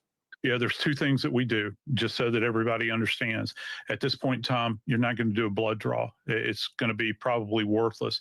You're going to go to the organs. What we do is we take samples of the liver and of the brain, and those will be spun down in a centrifuge. Now, what you will be able to do is you can get a qualifying amount, but you're not going to be able to get a quantified amount. So if you're looking for an OD, basically all they'll be able to say is that, yes, there were these drugs in her system, but you can't give a specific number relative to therapeutic range versus OD range. At Zaxby's, you can lemon pepper any way you want. Get lemon pepper wings, lemon pepper sandwiches. Okay. The next question's a big one because a lot of people are asking, and some are throwing it out there without proof that Celeste might have been pregnant. But we've seen this before, right? Girlfriend gets pregnant, boyfriend doesn't want the baby, and things go sideways. Not saying it happened with David and Celeste. However, with advanced decomposition, if she were pregnant, could the investigators tell that? Yeah, the key is going to be the uterus here. I think I don't know how much information we could get relative to hormonal changes, which are things that we look for in pregnancy, right? In the postpartum state, though, what you're going to be looking for is the uterus. Does the uterus survive? Is it still there, or has it been done away with? If it's there, there might be some histological changes you could appreciate, but I wouldn't hold my breath on that. If the uterus is not intact, there's no way to tell just from the liquefied remains if the hormonal changes are there or if evidence of pregnancy is there? I think that would be very, very difficult. Those tests are very, very sensitive, and this far down range, I don't know if that's going to be possible. Okay, if it is possible, if her uterus, because they did say they found a torso, so if her uterus was intact and they are able to determine if she's pregnant, if she were pregnant, would they be able to determine paternity, even in advanced decomposition? Oh, excellent question. That's really difficult to determine. I would say probably not at this point, particularly if they can't recover a fetus. And, we've heard all kinds of wild rumors about this sort of thing. And I don't know that anything is going to be there. They haven't released that information yet. So I'm going to be sitting around just like you, waiting to hear more info from the medical examiner. I wouldn't hold my breath, though. I'd say that we've probably still got 4 to 6 weeks before we're going to hear anything. They're going to try to test every possible item that they recovered at autopsy, and not just that, but they're going to be exploring cause of death here: her neck muscles, strap muscles, hyoid, and also anything relative to skeletal structure. Did she have a skull fracture in any way, or was there any kind of bullet trauma? A lot to be learned from here. Yeah. I've got 10 seconds left, but I've got to ask you, it was in the impound lot for only a couple of days. It was abandoned street side for about 5. So let's just say around 8 days in the hot sun in Los Angeles. How advanced do you expect her decomposition to be? And how many answers do you think we will get? Yeah, very advanced. You're going to have significant, what's referred to as skin slippage. I still have this idea. I don't know that her body was in that car the entire time. Was it in a structure somewhere else? And then people wanted to get separation from the body as the body began to turn. Put it in the car, move it down the street, get rid of the smell, get rid of the body, but yet be able to keep an eye on it. It's why you are so popular with your podcast, Body Bags. Joseph Scott Morgan, I always appreciate our conversations. As macabre as they are, you're so informative. So thank you for this. Thank you, ma'am. Appreciate it, Ash. Good to see you. Always good to have you. And Joseph Scott Morgan will be back. I always promise that and deliver. All right. Not so long ago, police investigating a dead body found in a car would dust for prints, comb it for hair and fibers, and cross their fingers it would lead to a suspect. But now most cars are data banks on wheels, and no car banks more data on their drivers and their passengers and the comings and the goings than the Tesla. Like the one that belonged to the R&B singer David and became a sweltering tomb for Celeste Rivas Hernandez. In a moment, we're going to break down all of the Tesla cameras and sensors and data that just may lead investigators straight to the truth.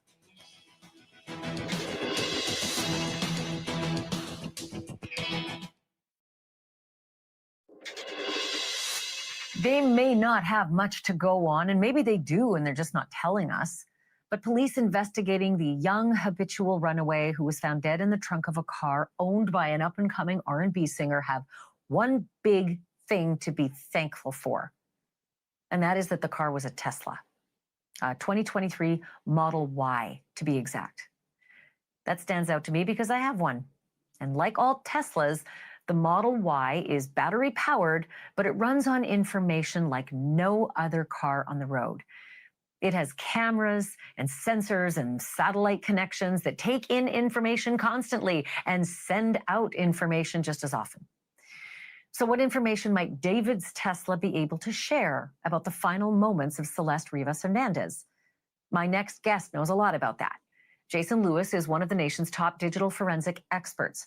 In his former life as a police officer, he worked with the Secret Service on its, quote, electronic crimes task force. And now he trains police at the National Computer Forensic Institute, part of Homeland Security. Full disclosure, he recently worked on a multi-million-dollar case against Tesla while driving a Tesla himself. Welcome to the program. My goodness, it's good to have you, Jason. Let's dive right in. I know that my car has 8 cameras on the outside and 1 camera pointing right at me as the driver on the inside. But what I don't know is if it is recording me at all times, and I wasn't even aware of it.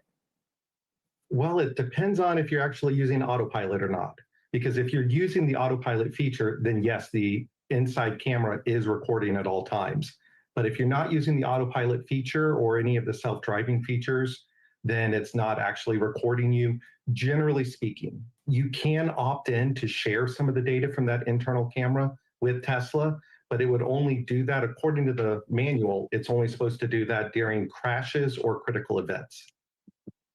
So if you're, a bit of an idiot like me, I get in the car and I figure out how to drive it and I drive, and I don't look any deeper into all the little special things 20 layers down. Effectively, what do you expect this particular data in this Tesla might tell us about who was on the outside of the car, getting into the driver's seat, driving it to the abandoned location, and maybe opening that trunk and closing it for the last time? What will we know about that? Well, it's all going to depend on if Sentry mode was turned on. Because if Sentry mode was actually activated on the vehicle, then it's doing a lot of recording of video footage from its 8 external cameras. And so if that was the case, then you'd actually have clips of the people opening the door, a clip of someone opening the trunk, and that could possibly be recovered by the police. Now, if Sentry mode's not turned on, then it's not going to be doing any of those recordings. And what you'll get is recordings when the vehicle's in motion versus when it's stationary. I didn't know why I was hungry all the time until I saw this. What are you doing? I'm gonna have some cereal. So this vehicle was in motion, presumably with Celeste's body in it, because it was abandoned. Do you think there'll be data that's retrievable about where it drove from before it ended up in its final resting spot in the abandoned street side prior to being towed? And will it register when that trunk closed for the last time?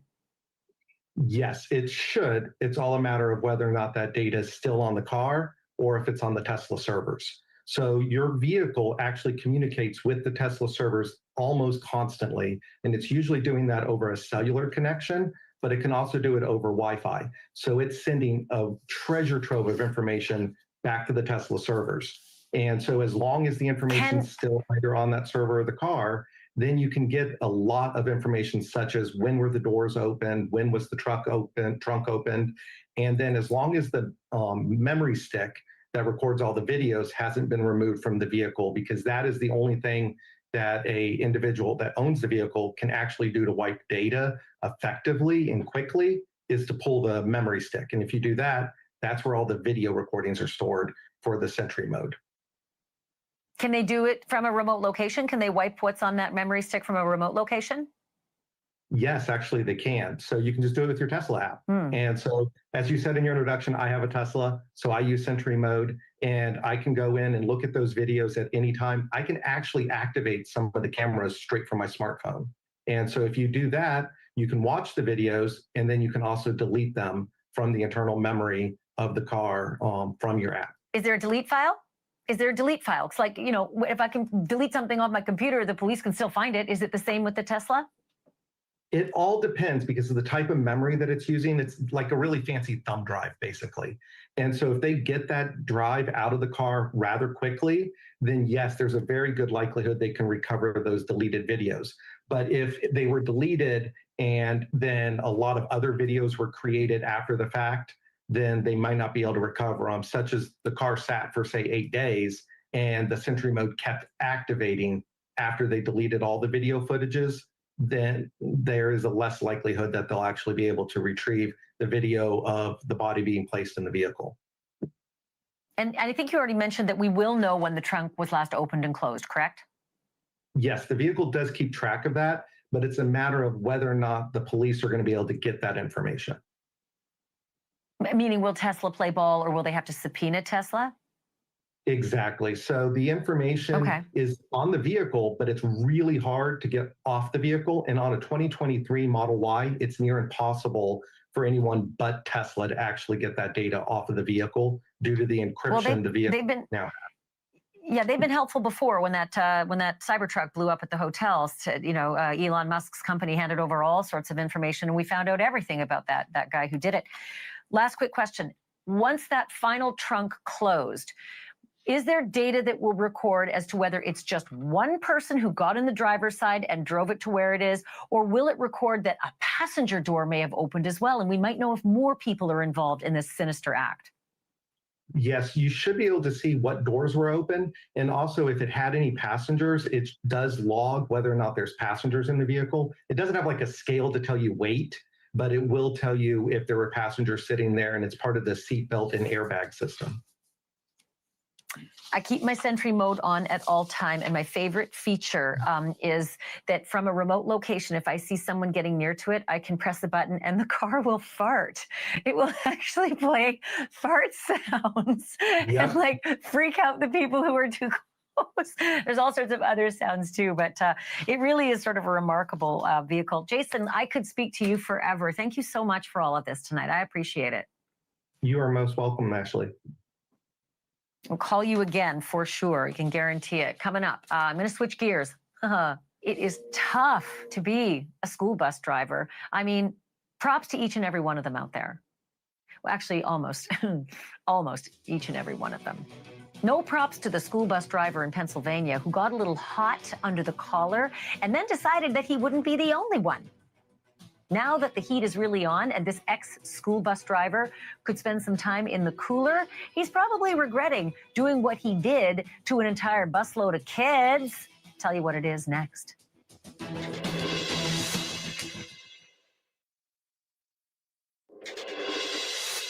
It is no secret that kids can be absolute monsters on the school bus, and I feel for each and every school bus driver out there. Almost. Maybe not the one in Sugar Creek, Pennsylvania, because that's where Harvey Sliker, a 75-year-old driver, allegedly threatened his entire busload of kids by yelling, "I'm going to cook you," before cranking up the heat and ordering the kids to close the windows. And you should know that these were not high school kids. They weren't even middle schoolers. They were little, aged 5 to 12. Police said it was about 74 degrees outside, but inside the bus, the temperatures may have reached 95 to 100 degrees. Police also say when the kids were dropped off, they were, quote, crying and extremely sweaty. Is he crazy or what? Do you all hear this? Who does this to little children? He needs to be under the jail. They also said that Sliker threatened to bring a paddle the next day, but he didn't get the chance because he was axed from his job, and he was also charged with assault and reckless endangerment. Good. It's still kind of unclear what drove him to lose his cool and then allegedly rob all the kids of theirs. But kids, if you're still up, be nice to your drivers.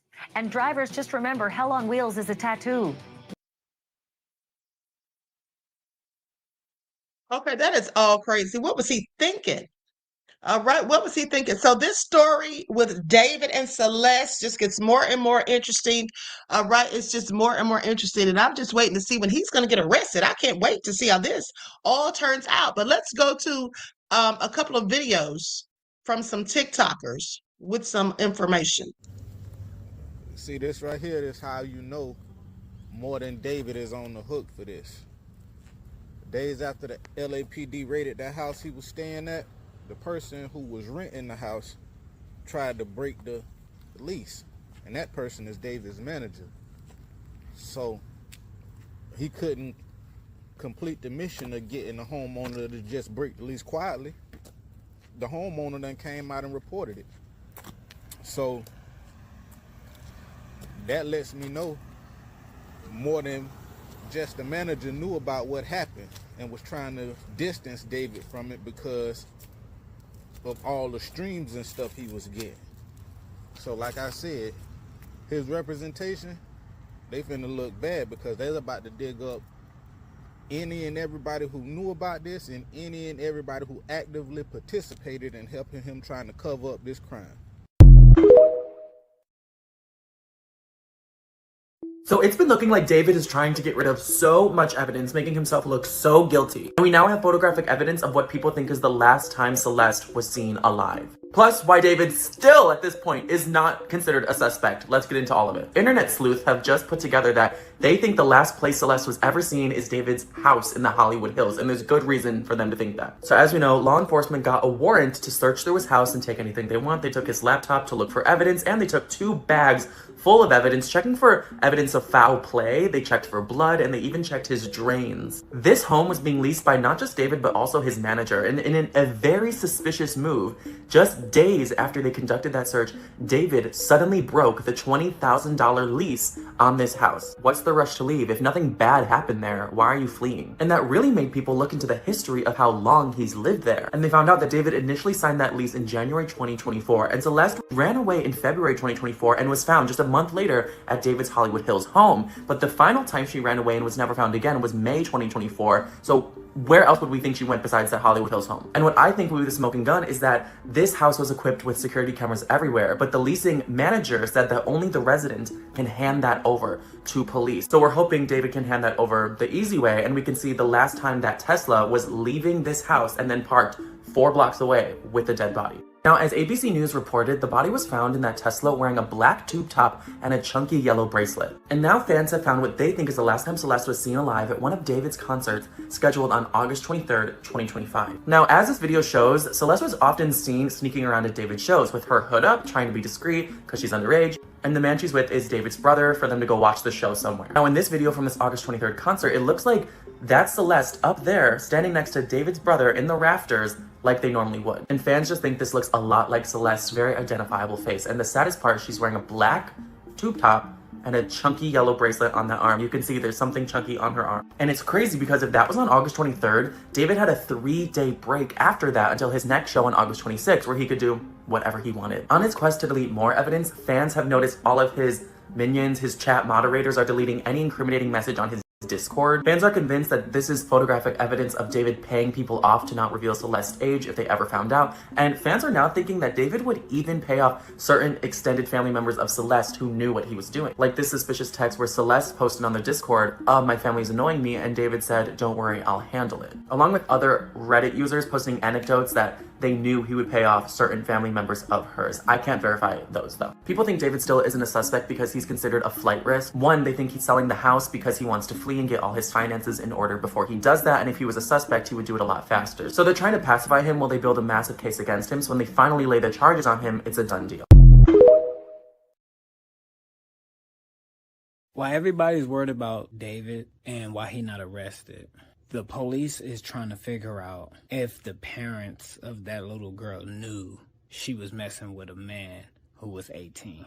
Because if they knew, they're in trouble. So they probably got to play stupid so they can stay out of trouble. See, David being cooperative, and if he's saying that they knew, then the attention is focused on them and not him. So he won't be arrested. Because first we got to figure out, how much did y'all know? And how much should y'all be held accountable? A lot of these Hispanic girls act way too grown, and their parents be knowing this. They be knowing it. And if that man has money and she's all in his face, they just might look the other way if they feel like they can profit from it. This is not all Hispanics. This is not all of them. But I have seen this with my own eyes. They'll know their daughter is talking to a man who is too old. They'll know this is something that could be considered great. And the whole time they'll be hoping she get pregnant so they can extort him. I promise you, it's a nasty world we live in. Her family had to know she was talking to this boy. These photos was online. Her friends had to know. Girls brag about stuff like that. He had money. He had motion. She told somebody. Somebody knew this. They called her a runaway probably because she decided not to come home when she got addicted to the lifestyle he was living. They gotta make themselves seem innocent while pointing the finger at him.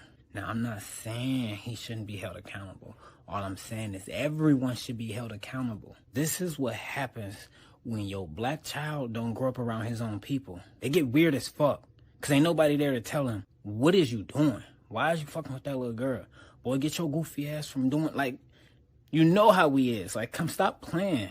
This is what happens when y'all take y'all kids and y'all try to run them out there to be around these other folks. They got no proximity to their own peoples. They grow up and get really fucking weird.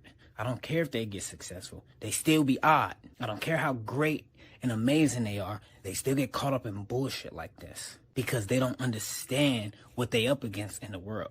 They get to forgetting that they black still. Because I can tell you, to be letting a 13-year-old Hispanic girl mess with a black boy, a black young man, it was something profitable. Somebody seen dollar signs. It wasn't all love and happiness. They didn't just embrace that. California, come on now. Anywhere. Y'all know how the world is. Y'all know what's really going on. They didn't just embrace that. They didn't just accept that unless it came with benefits.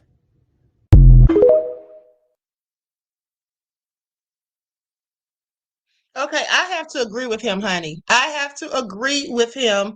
Okay, at the end of the day, if they were letting her deal with him, in which they absolutely were, in my opinion, okay, they knew. Okay, I believe that they absolutely knew, and I think David was giving them money because one thing that I forgot to tell you guys when I was showing you all the Discord comments, you know, and the messages or whatever in Discord, which now his mods are deleting and whatnot, but there was one where Celeste asked him for $9,000. Okay, and he sent it because there was like a Cash App screenshot. So I absolutely think he was giving money to her family. Okay, because there was something about Celeste asking him for 9 bands. And that's not when she was with him. That's when she was at home, if I'm not mistaken. So, you know, maybe the family was being paid off because I absolutely think they knew something was going on. I mean, her mom even admitted to the police that Celeste had a boyfriend named David. What's a 13-year-old doing with a boyfriend, period? And then she had a boyfriend, but the mother never met him. They don't know where he lives. They don't know anything about him. And more specifically, after she ran away the first time, you would think that they would have kept her under a tighter lock and key. And definitely been wanting to know, well, who were you with all the time that you were gone? What was your location? Okay. And then finding out who the person was that she was staying with. So I think they absolutely knew. That's the only thing that makes sense to me. And I think that possibly they reported her missing when she didn't come back the last time because she probably was allowed to go. Who knows? Or maybe she did run away the second time as well. But the bottom line is the parents probably knew where she was. They were getting this money. They knew what was going on. We have a picture of David literally in her neighborhood handing that young man some money. Okay, he's that close to her home that he's in her neighborhood. Okay, yeah, I think they absolutely knew. All right. Pictures all over the internet and stuff like that. She's on his live streams. Think they knew, and I think they were taking the payment, just like those parents that were letting their children stay with R. Kelly, their daughters. Okay. This is what people will do when money's involved. Some people will sell out their own children. They don't care. Then when the money starts coming, now they want to complain. Okay, so anyway, I just can't for the life of me understand, though, why put the body in the car and just leave the car parked somewhere, not even far from your residence? Like, that's the part that gets me. Like, that's totally ignorant. And then you go on a whole tour and the body's just in the front and you don't think anything's going to happen. You don't think it's going to be found out. Like, why would you do that? That is so stupid to me. Okay, what was he thinking? What was he thinking? And then also with a Tesla having all of these cameras inside of it and all of this stuff recording and going to some database or whatever where the police can retrieve it, why would you put it in a Tesla? Like, it makes no sense. Exactly, Killer Rob. Okay, it absolutely makes no sense. So, like I said, I'm just anxious to see how all this turns out. And if the manager, Josh Marshall, if he's going to be charged, because did he know anything? I think he did. He's the one that rented the apartment for David in his own name. Okay. And there were some things about him in those Discord messages as well, as I recall. So, honey, this is all getting real juicy and real interesting. I'm going to keep you all updated, okay, with any information that comes up. So, with that all being said, I'm going to conclude this broadcast. I was trying to see. Diddy is in court. Oh, hold on. Here we go. We got the news. Hold on. I was just sitting here waiting for Inner City Press. So let's get the Diddy scoop started. Hold on. Let me go to Inner City Press. I was already watching it on my end while you all were listening to the reports. Okay, so 11:06. This is reported from Inner City Press. Shout out to Matthew Russell. Okay, Sean Combs is brought in MDC tan jail uniform. Apparently, the proposed order for button-down shirt didn't get signed. Okay, so he's in his jail clothes today. Sean Combs unloaded papers from a big file folder. He's seated between Driscoll and Brian Steele, just waiting for Judge Subramanian. All right.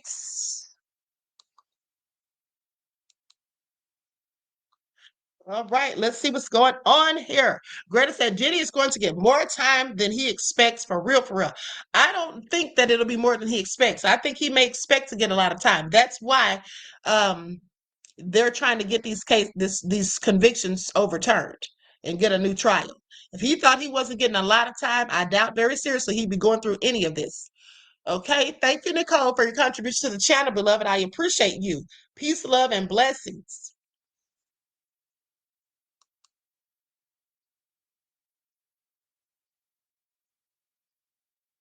Okay, let's see here. And this probably won't even take long because I'm pretty sure that the judge is going to turn it down. I'm pretty sure the judge is not going to just go ahead and agree to this. Okay. I'm pretty sure the judge is not going to agree to this. So I don't expect them to be in court long this morning.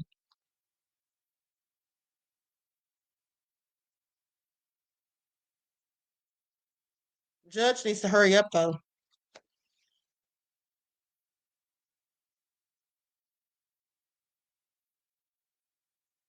Mel said the judge seemed like he did not like Diddy. Yeah, he sure did.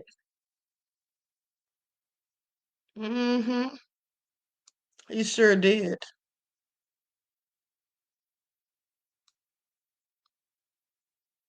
Nicole said, glad to be a nefarious royal. Yes, absolutely, beloved. And thank you for being a member for 5 months. I appreciate you. Perplex said, I hope he's released. Killer Rob said, watching illegal lynching of a black man. Greta said, Queen has been spot on regarding the Diddy matter. Judge really does not like Diddy. Yeah, absolutely. He showed such bias for the prosecution. Okay, he was biased in their favor from day one. Okay, so now the judge has entered and they say, all rise. The clerk says appearances. Alexandra Shapiro says, with us is Mark Garagos. Sorry, Teeny Garagos. There's laughter in the courtroom. How did she call Teeny her father? That is hilarious. She called Teeny Mark. I was just about to say, what is Mark doing there? He's supposed to be dealing with Luigi. Anyway, Judge Subramanian says, you don't have to take the full 15 minutes if you said all you need. Please proceed. Now remember, today's the day that the judge is giving both parties or both sides 20 minutes to present their evidence and their cases and their reasoning, okay, for him to make his decision. They're supposed to get 20 minutes each.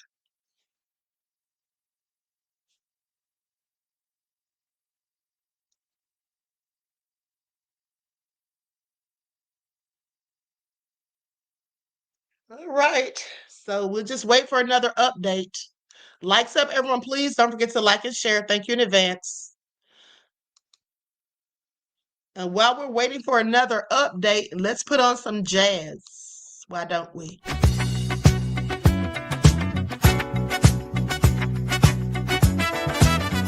Lights shining now in the moonlight, girl, can't help but feel this connection flow with every move.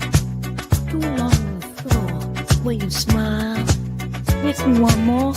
Heartbeat and sing at the sound of soul. Tonight we dance, just lose control. I can't resist the way you move.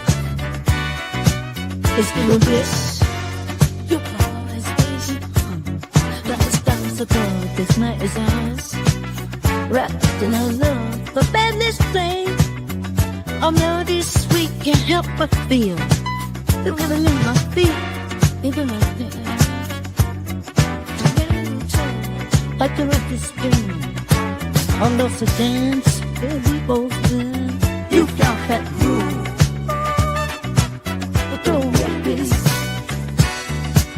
Let's do this.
Nicole said the Wiz music. Okay, I didn't even think about that. It definitely sounds like it, doesn't it? That's hilarious. Y'all know I made that with AI. All right. I made that with AI on Udio. Okay, so we have another update. AUSA says, we point you to U.S. versus Kelly, Second Circuit 2025, which stands that Combs' Rule 29 arguments have to have been raised pre-trial. They've waived. This is on judge's first cue. Any case that has deemed a defendant's Rule 29 argument waived or forfeited. Okay, now this is not looking good for Diddy, honey. I told the judge it's not having it. And it's pretty much they're saying that Diddy should have had all this done pre-trial.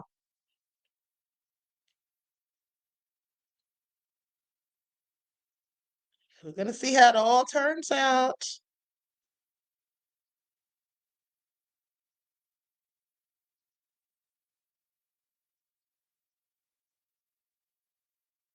Oh, thank you, beloved. Thank you.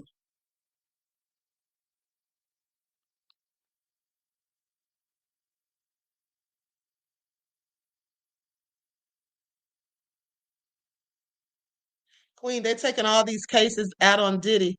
We know he did wrong, but all should be punished, not just one. Exactly. Exactly.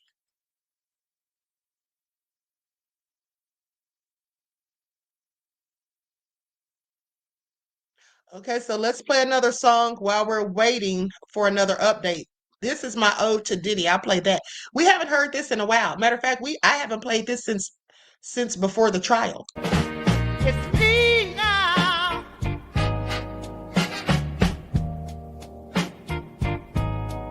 You're my truth now.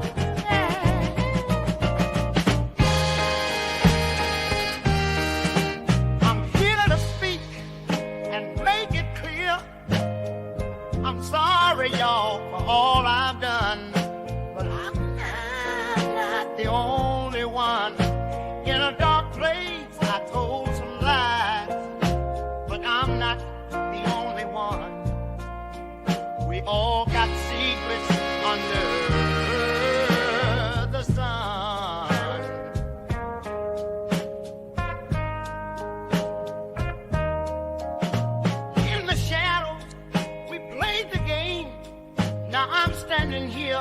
taking the blame. A lot of y'all was at the freak off too, so don't put it all on me. That's just the truth. I've been up and down this road trying to find my peace. Confessions of a man without a release. Oh, now, hey. In the mirror, I saw the truth hiding in plain view. I'm coming clean now, this burden to undo. We were all there dancing shadows in the night, acting wrong when we knew what was right. But deep inside, there's more you must see. In this room of mirrors, it's not just me. I walk this path with heavy chains, trying to shed those sins, erase the stains. I've seen the highs and the crushing lows, fading in the spotlight, that's how it goes.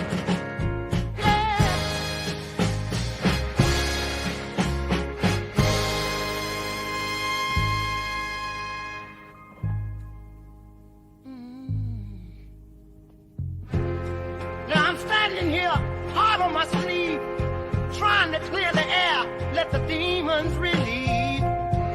Every wrong turn and every mistake led me to this moment, let my soul quake.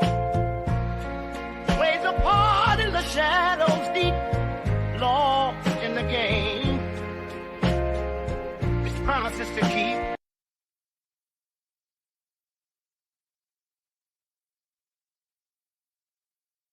All right, so here's another update. The judge says, let's separate out the jury instructions. You're saying that this defendant's constitutional arguments should have been made at Rule 12 stage? He's asking the question. AUSA Johnson says that's correct. The judge replies, the defense is making an as-applied argument that they can do in on Rule 29. It seems Judge Subramanian may think that too. We'll find out when he rules. That's what Matthew from Inner City Press says. Yeah, I think the judge is thinking the same thing.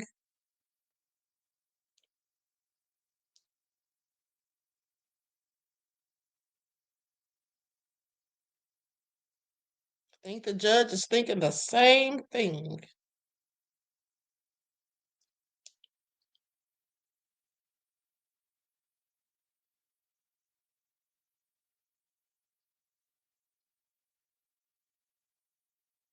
Everybody, please be sure to hit that like button.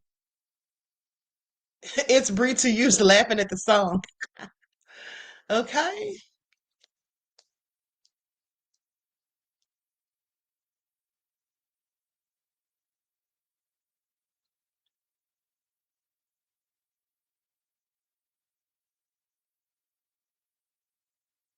I don't think it's going to take long for the ruling in this case.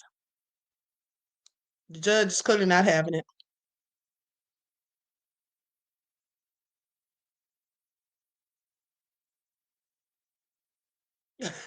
Miss AP said, why did I just return and thought the live was being concluded when I saw the Diddy video? Okay.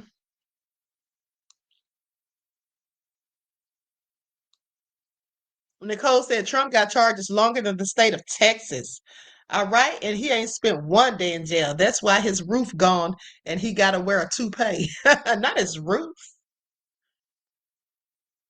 I know, right? 34 felony convictions and not a day in jail. Where they do that at? Clearly in America, honey. Clearly in America when you have privilege.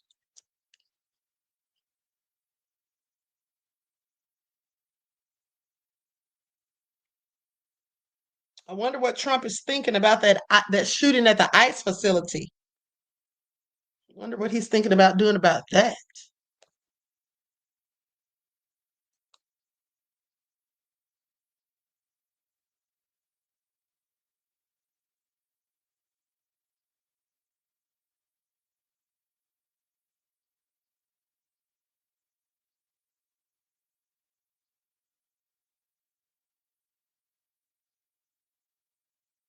Still waiting for another update. Okay, so let me play y'all another tune.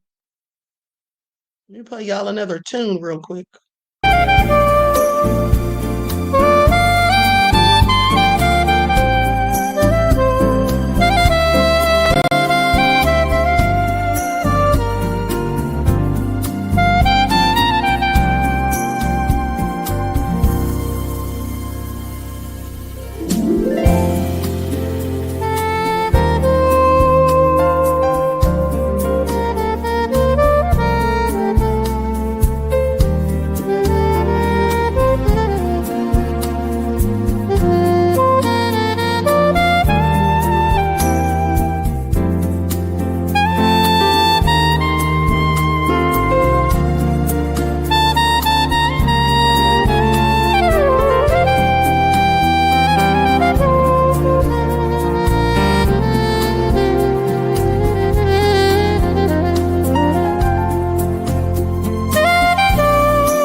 All right. Still no more news. Still waiting for the next update to come in.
This is what CNN reported 45 minutes ago. Sean Diddy Combs returns to court Thursday for a hearing on his defense motion to vacate his conviction or set a new trial on the restitution-related charges that a jury convicted him of in July. Judge Arun Subramanian plans to listen to arguments from lawyers on points of law as to the restitution-related charges, which could help him decide a sentence for the Bad Boy Records founder. Both sides are expected to have about 20 minutes to present their arguments. Now, Combs' attorneys maintain their client was unjustly convicted under the Mann Act. The Mann Act makes it a crime to move a person across state lines for the purpose of restitution.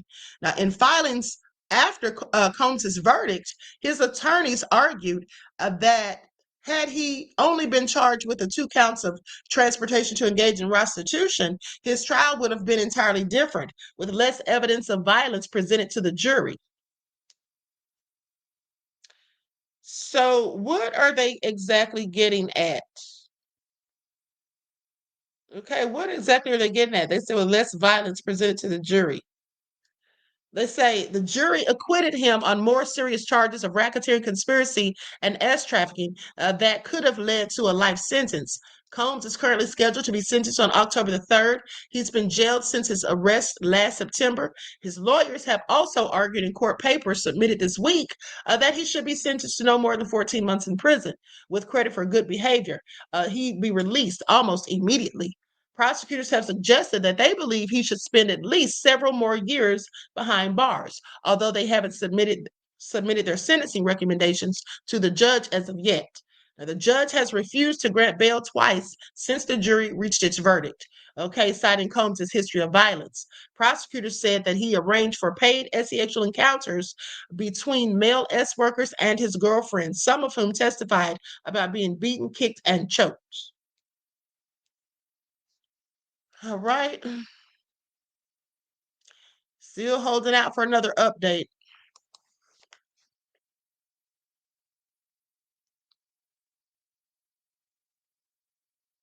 Greta Lee says, I have no love or disdain for Diddy. As an adult, he should have thought of the consequences for his children, and too late now to bring up kids. That time has passed, and the law does not care. Okay, you're right about that. They sure don't. All right, Nicole says, lock Cassie up too. All right, exactly. Exactly.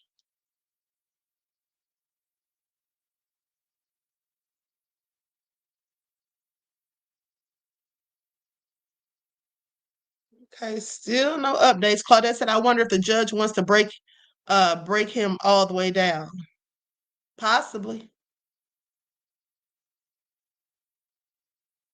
Queen Sam said the judge wanted a quick trial, but is slow going on his sentencing.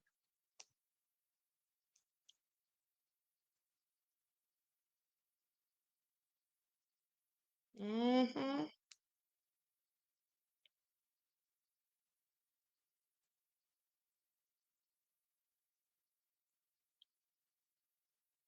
Come on, Inner City Press.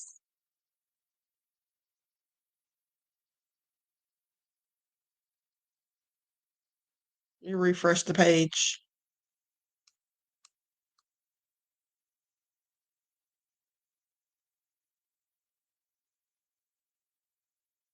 Okay, here we go. Okay, so here we go. A few more updates. It says, for those asking about, oh no, I'm sorry, hold on. He's talking about Tekashi 6ix9ine. Okay, so let me go past that. Okay, says the judge says, let's put the financial motive to the side. Why wouldn't Mr. Combs be liable under a willfully causing theory? Ms. Ventura or Jane furnished the payment for the escorts, but Mr. Combs still had the relevant intent. No, that's what the judge asked. Then judge says, Ms. Shapiro, can you address these arguments? Combs' lawyer Shapiro says, the Dennis case is on point. The court made clear that statutory construction arguments can be raised under Rule 29. Also, the Lopez case. I argued it. Honey, well, go head on there, Shapiro. Shapiro knows her stuff. I want y'all to pay attention. Shapiro is basically saying, forget what the prosecution's talking about, saying that we can't raise this under Rule 29. It should have been done pre-trial and that we waived it basically. But oh no, she said this has been done in the Dennis case and also the Lopez case. And I know because I argued it. All right. That was a clapback, honey, low key. Are y'all paying attention?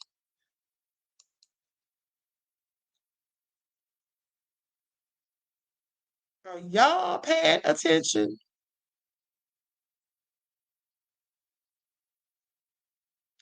Greta says, one thing for sure, Black folks will get the maximum penalty under the law for the most minor crimes. This is America.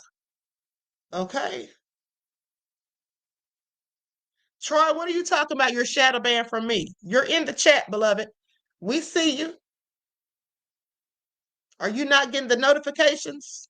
If you're not getting notifications, you can send me your email requesting that I send you the links like I do others who have sent me their emails. All right. Waiting for another update, beloveds. And while I'm doing so, hold on. Okay, here we go. Here's another one. This one says, this is Shapiro. She says, many states find that restitution is only when A pays B for sex with A. Here, the government is trying to get around it. But the cases where people watch others having sex is not restitution. The actus reus in the Mann Act is transportation. Okay, do y'all hear this? Do y'all hear this? All right, this is making some good arguments. She said the actus reus in the Mann Act is the transportation. Now, in case you're not familiar with the actus reus, what that is, it's the action involved, the conduct, the behavior, okay, which is a constituent element of a crime. All right, as opposed to the mental state of the accused. So when we're talking about the mental state of the accused, or if we're talking about what type of intentions they had, that's when you talk about the mens reus, whether they had a guilty mind or not. But actus reus is the physical act or the conduct that constitutes the crime. So basically, she's saying when the Mann Act is involved, the actus reus portion of that is the traveling or taking the person, the transportation of the person across the line. Diddy didn't have relations with these male S workers, and nor did he specifically pay them. Even if the money came from him, it was paid by Cassie and Jane. And so we're going to see how this all pans out. It's getting juicy. It's getting juicy. Okay, Shapiro knows her stuff. I want y'all to pay attention. All of his lawyers do. He has some very good attorneys. Okay. Perplex Shapiro is a woman, honey. That is Alexandra Shapiro. She's a lady. Oh, waiting for this next update. All right, here we go. Shapiro now says commercial voyeurism. For those of you who don't know, voyeurism is when you watch people engage in sexual activities. Okay, you like to watch. Some people like to be watched. Okay, so she says commercial voyeurism is not prostitution. A number of states say there's the Paulino case in New York and a Georgia case. The government had alleged that a private residence had been used for prostitution, but the court said no, it was voyeurism. Honey, she's cooking with grease. Shapiro is cooking with grease. I want y'all to pay attention, but it doesn't matter because the judge is still going to hate. Okay, the judge is still going to hate. The judge is biased against Diddy, and I just find it all nefarious. Perplex said, very juicy, Queen, okay? Queen Sam said, teach, Professor. Thank you, beloved. This is getting interesting. Okay, Shapiro, with these arguments, she's clearly done her homework. Okay.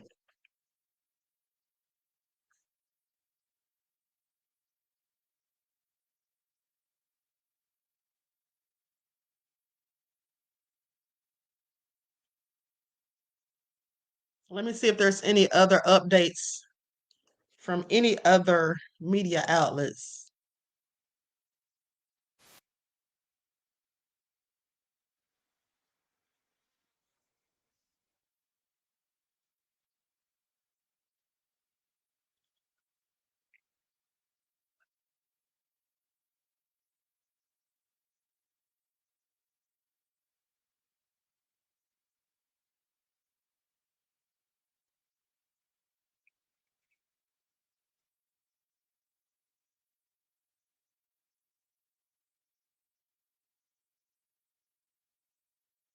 Hold on, beloveds. Let me see what we got going on here. Okay, still waiting for the next update.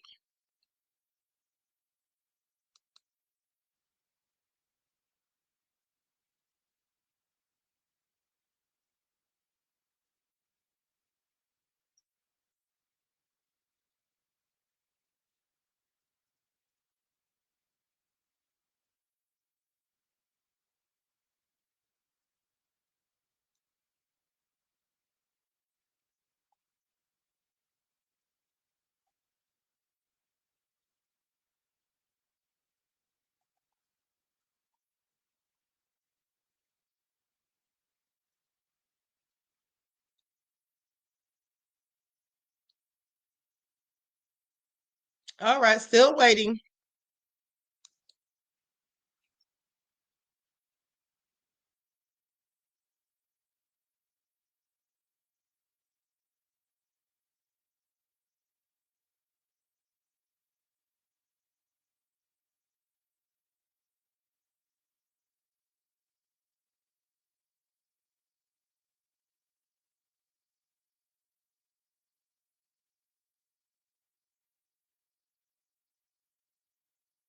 This morning, Sean Diddy Combs returns to court today for a hearing ahead of his sentencing. So Combs' lawyers are proposing he serve a lighter sentence of 14 months in prison, but prosecutors want Combs to spend more time behind bars. He was acquitted of racketeering, conspiracy, and sex trafficking charges that could have resulted in a life sentence. However, he was convicted of arranging interstate travel for prostitution. Combs' sentencing is set for October 3rd. If the judge agrees to his legal team's request, he would be able to go free almost immediately. A deal for TikTok's U.S. assets to be sold to an American group could soon have White House approval, very soon. Reuters reports President Donald Trump is expected to sign an executive order today to declare a negotiated deal between TikTok's parent company ByteDance and a group of U.S. investors and declare it meets legal requirements. The planned announcement follows multiple delays by President Trump on a law banning TikTok in the U.S. until its American assets were sold because of security concerns. The latest extension on the ban was set to expire last week. The long-planned expansion of the Los Angeles Convention Center is moving forward. Mayor Karen Bass finalized the $2.6 billion project yesterday.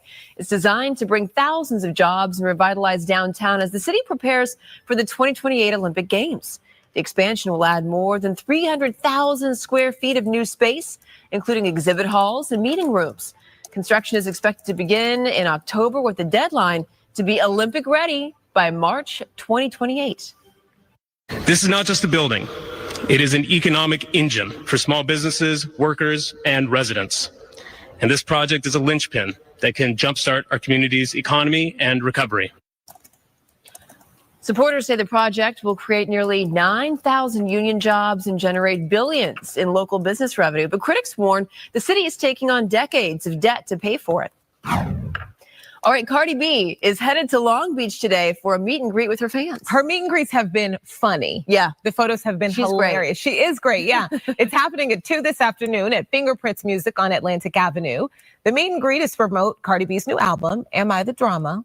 It also includes a photo op. Fans needed to pre-order the album on the Fingerprints Music website.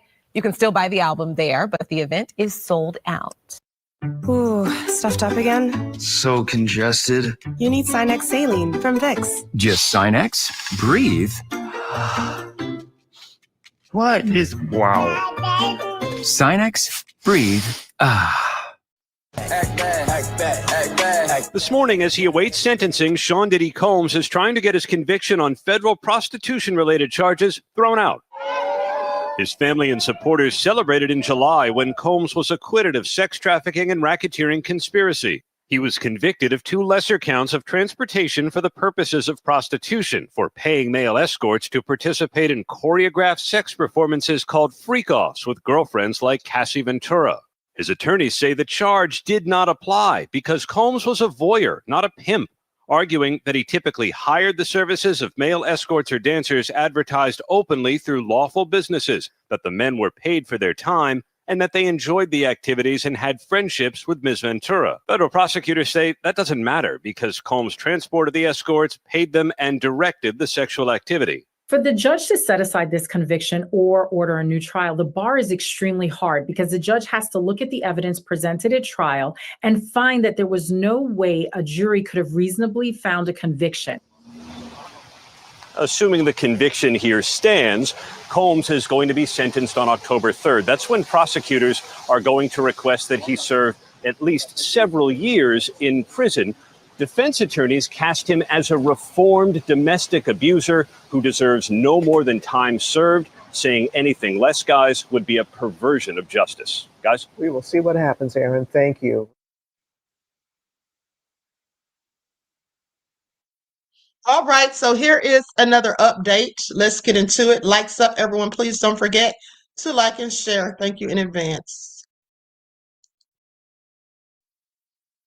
Okay, so they say, this is Shapiro speaking. Shapiro says all of the federal constitutional law that develop around privacy of sexual relations. The judge says, Miss Foster, or he's asking, Miss Foster? Then AUSA Foster says, this case is different. That where a person in a booth watches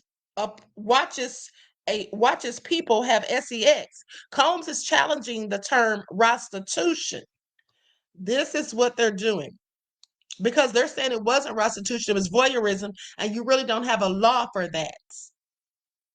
So Shapiro then says, traveling interstate for a woman being a mistress or a concubine.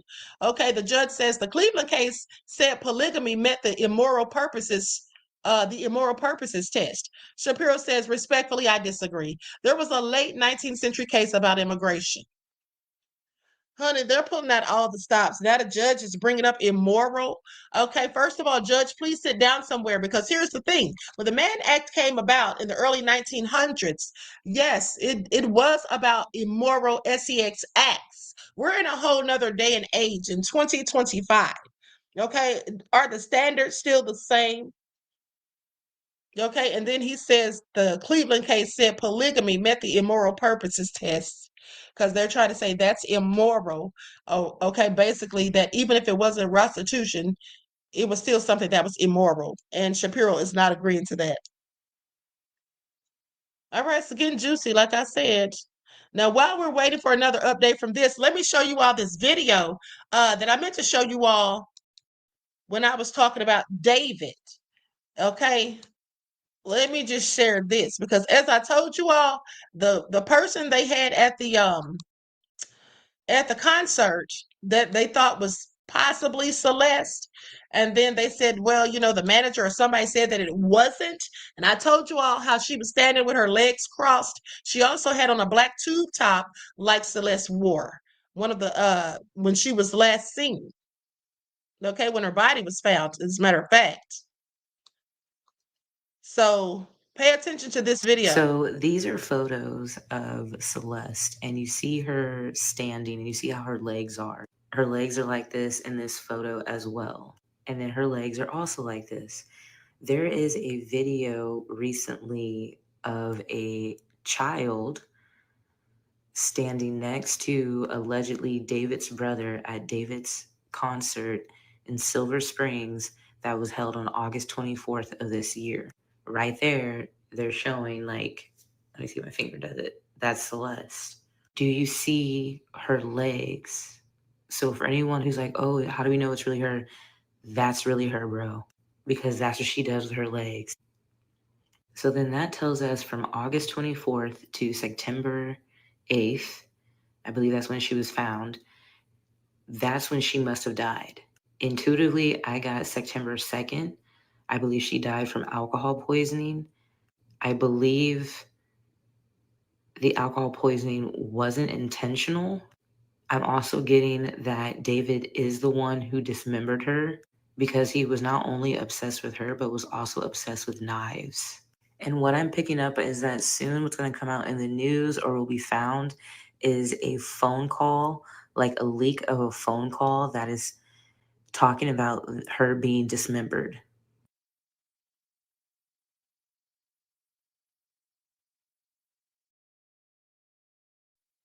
Okay, so you all heard what she said. Now, the picture where she was trying to show how her legs were, you couldn't really see it because unfortunately she had her title over it. But here is the picture because I took a screenshot of it where I saw it somewhere else.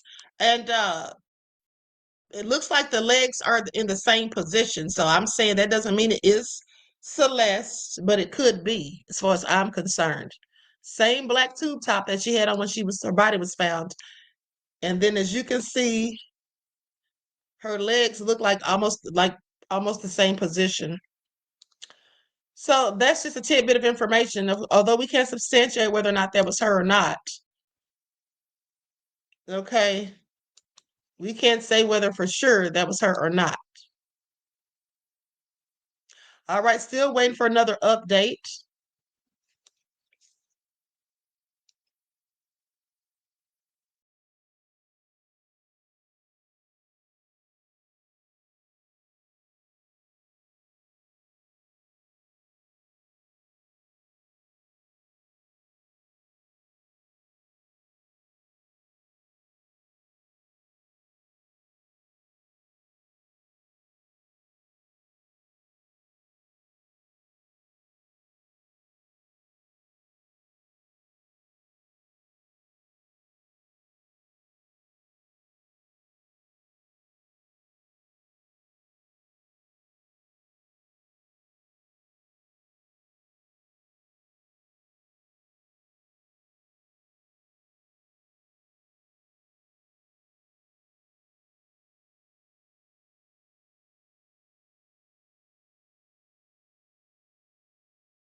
Okay, still waiting, beloved. Still waiting.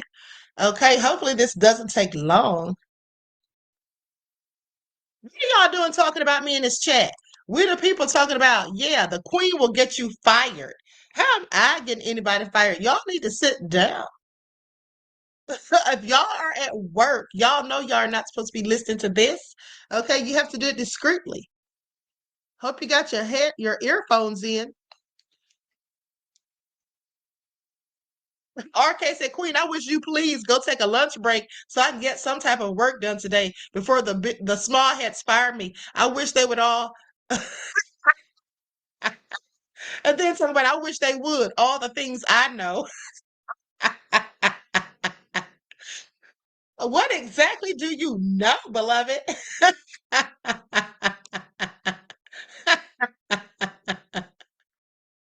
I am so done. Y'all are too much. Look at Desmond talking about he's at work. I'm at work, Queen, still doing my job. Thank you, Des. Panther Strike said, I'm in my home office, Queen. I got all day. Okay.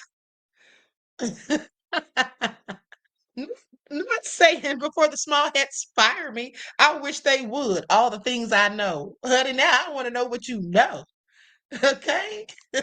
Mel says, I can stay as long as the queen is on. Retirement is the best. Okay. Ben Troy says, I'm at the gym. I'm distracted because of you. Hi, beloveds. Hopefully it'll be over with soon. Okay.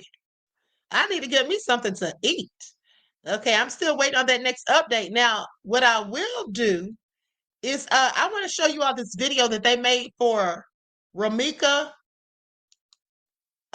They did an AI video out of one of her pictures with her son, and I want you all to pay attention. You know, it was really so sad to see Ramika's son in one of the video clips that I showed you all, to show her son with his little head on her casket.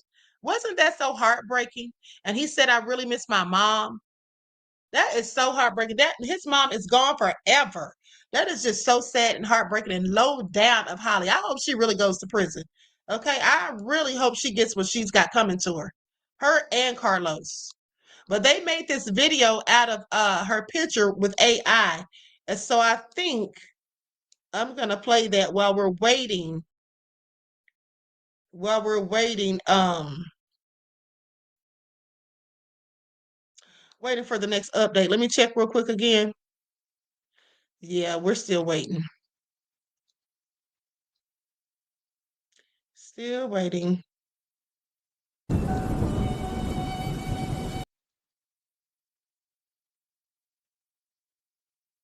Gonna share my screen.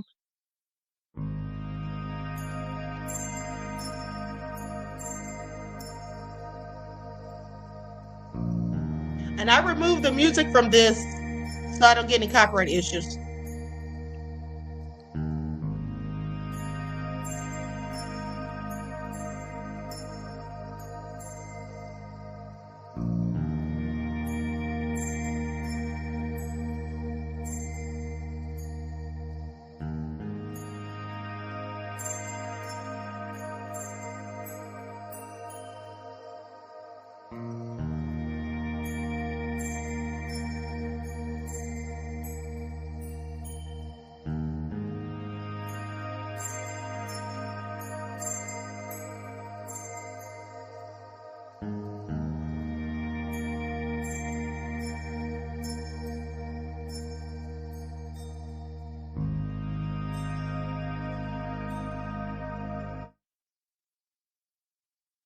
They can really do so much with AI these days.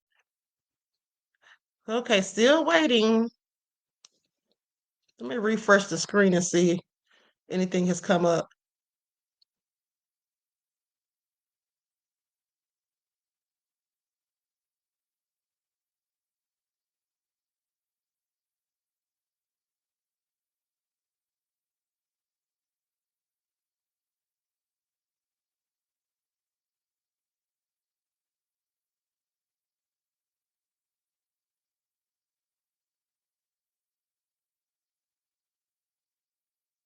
Okay, here we go. Looks like another update.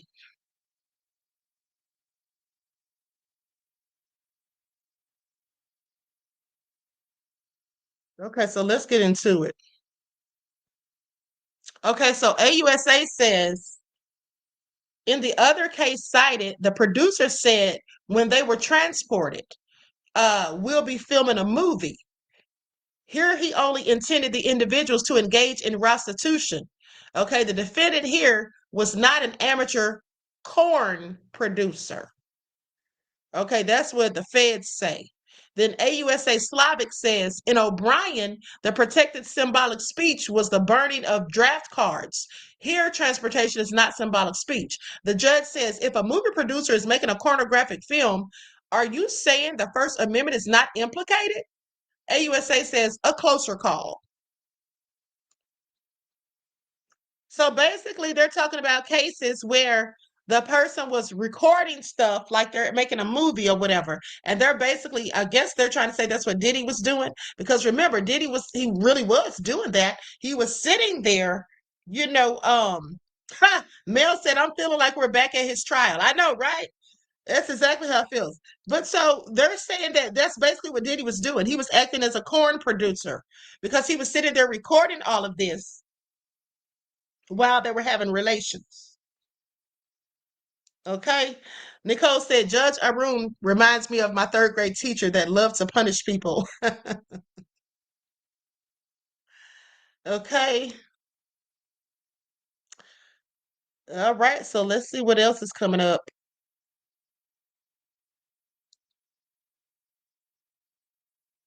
This should be over with soon because it's almost 12 o'clock. And let me remind you that they said both cases or both sides have 20 minutes to prove their case. Okay, to present their cases rather.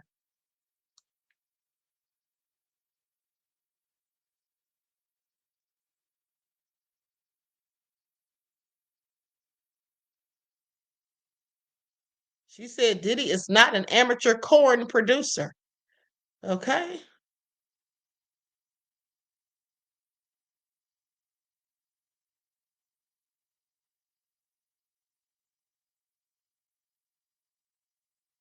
Still waiting.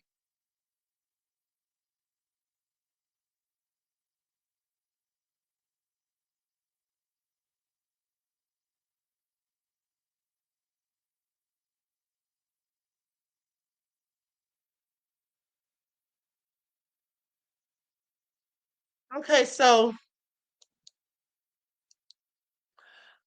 this is an update right here. Okay, the judge says if we get to O'Brien, what is the important government interest? AUSA Slavic says there is a substantial governmental interest in regulating prostitution. The court declined to apply O'Brien because the act had nothing to do with speech. And then AUSA says in the other case cited, the producer said when they transported, we'll be filming a movie. Oh, okay, I already read that one. Okay, so we're still waiting. Okay, here we go. AUSA Slavic says, Justice Souter in dissent said he would have applied O'Brien, but even he agreed that regulating prostitution is an important governmental interest. On laws against nude dancing, court finds secondary impacts important. And this stuff that they're talking about, I know it probably sounds crazy, or you're like, what are they talking about? This is clearly information from the cases that they've compiled, okay, trying to find out, trying to find cases similar to Diddy's, to compare as to help the judge determine sentencing. So this O'Brien case is one they're talking about right now.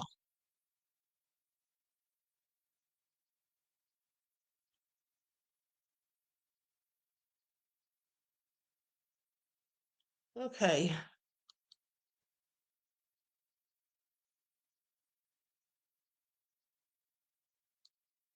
Cyrus said all he needed was a film license. I know, right? That's all he had to do was call himself a corn producer, come up with a stage name if he was going to use anything other than his regular name, and then just start recording. All right. Okay, so here they say AUSA Slavic says there are reasons to regulate prostitution. Okay, and then she says she gives a service provider about a California prostitution law. Says it's to prevent violence against women and for health. All 50 states regulate prostitution to different degrees. So by her making this argument that all states regulate prostitution, I'm wondering if she's trying to imply that even if he was only, engaged in voyeurism at the time of the acts that were going on, the sexual acts, even if he was only engaged in voyeurism, is she trying to say that that could be equated to prostitution because of the way the states regulate it? Because she's saying that all 50 states regulate it to different degrees. So is she trying to say that that's a degree of prostitution? Because that's what it sounds like. Let's just keep waiting.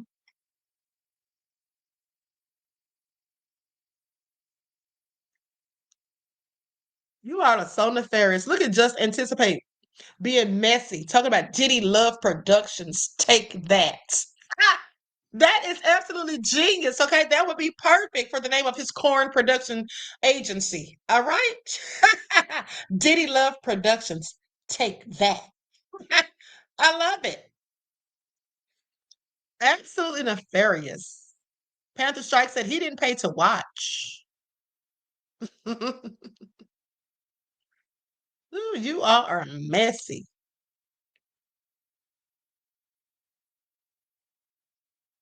Okay, they should be wrapping this up soon as far as I'm concerned. It's after 12.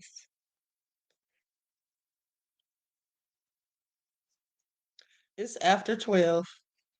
Let me see here.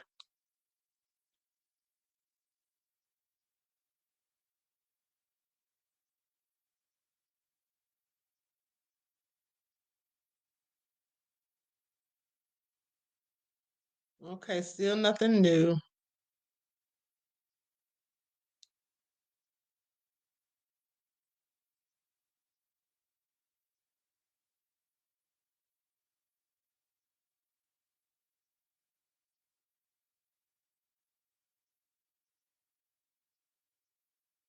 Okay, we've already been through all of this. I'm just trying to make sure I didn't miss anything.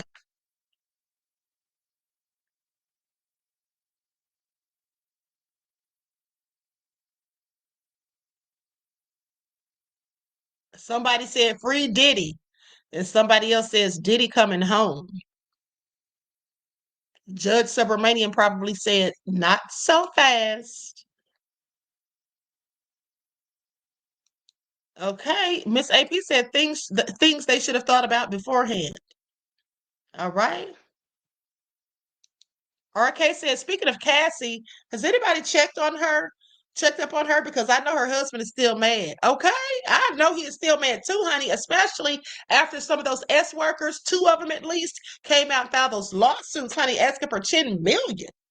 Okay, and then the one that said that he was messing around with Cassie behind Diddy's back, and all of this stuff that came out, all that stuff that what was the guy's name? The one who wrote the book, Dave, right? I know he's mad about that book, because who wouldn't be?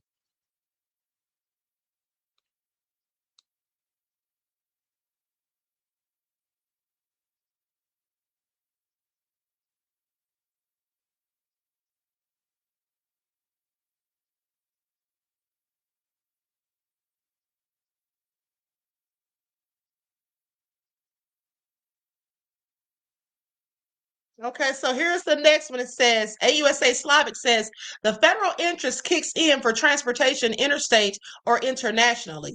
The Barnes case found that requiring patsies for dancing was okay. Then the judge says, Ms. Shapiro, on the First Amendment. Now he's asking her, what does she have to say on the First Amendment? Shapiro says, it was filmed the majority of the time.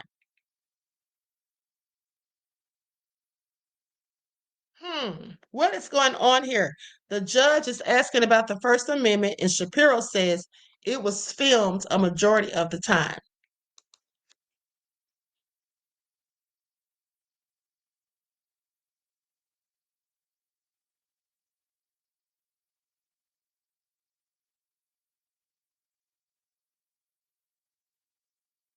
Okay. So let me just tell you why they're talking about this, beloveds. Okay. I want you all to pay attention. So let me just read this again. Okay. So AUSA Slavic says the federal interest kicks in for transportation interstate or internationally. The Barnes case, which is another case that they've chosen to review, found that requiring patsies for I'm sorry, not patsies. Why am I talking about patsies? Pasties. Okay, found that requiring pasties for dancing was okay. Now, if you all don't know what pasties is, some of you, that's something that women put over their ipples, okay, to cover them when they don't have on a top. Anyway, Judge then says, Miss Shapiro on the First Amendment. And then she says it was filmed a majority of the time. Now, why are they bringing up the First Amendment when they're talking about Diddy filming this stuff and talking about corn?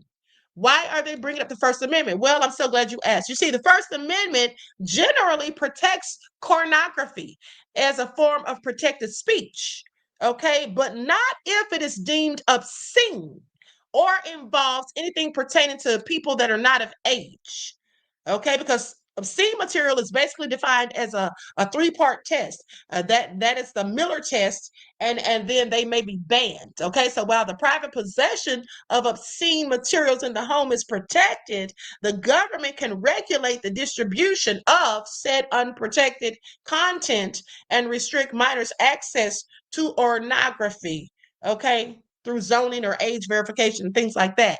And earlier, that's why she was making the point. The Fed was Slavic, I believe it was saying that all 50 states regulate prostitution and this and that. And the First Amendment protects corn. So it seems like they're trying to say that Diddy had a right to be recording this stuff. Okay, and that it's nothing wrong with it because it's protected under his First Amendment rights. Are y'all listening? Are y'all listening? Mel said that whole trial was a hot mess. It was all about being in his bedroom, okay? And so clearly, their argument is Diddy had every right to be recording these actions because this is corn and he was producing it. And this is protected by his First Amendment right under the Constitution. That's what they're basically saying.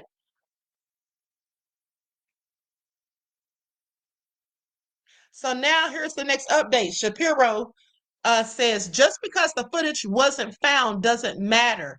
The U.S. has ignored our second First Amendment argument, okay, that he was a consumer of amateur corn. As to being a producer, amateur corn is protected by the First Amendment. I told y'all that's what they're doing, honey. They're trying to say, honey, y'all can't charge this man for this. He was doing what he was allowed to do under the Constitution. Now, next, Shapiro says, at trial, they emphasized that it was choreographed.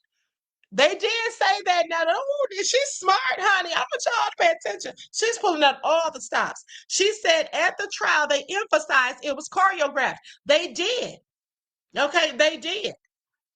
She said that there was role playing and wigs, not wigs. Wig 1, 2, 3, 4, and 5. I want y'all to pay attention.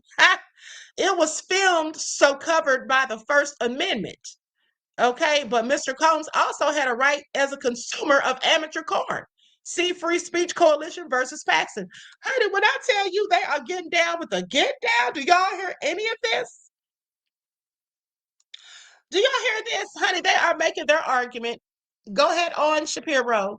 I bet the feds wasn't ready. I bet they wasn't ready. Because she's saying, honey, he's protected by the Constitution. Whether you want to sit there and say he was recording it, still protected because he was producing it. And if you want to sit there and talk about him sitting there watching it and all of that, still protected, okay, because he has a right to do so. He's a consumer of amateur corn. That's what she said. And then pulled up a case, okay, about Free Speech Coalition versus Paxton.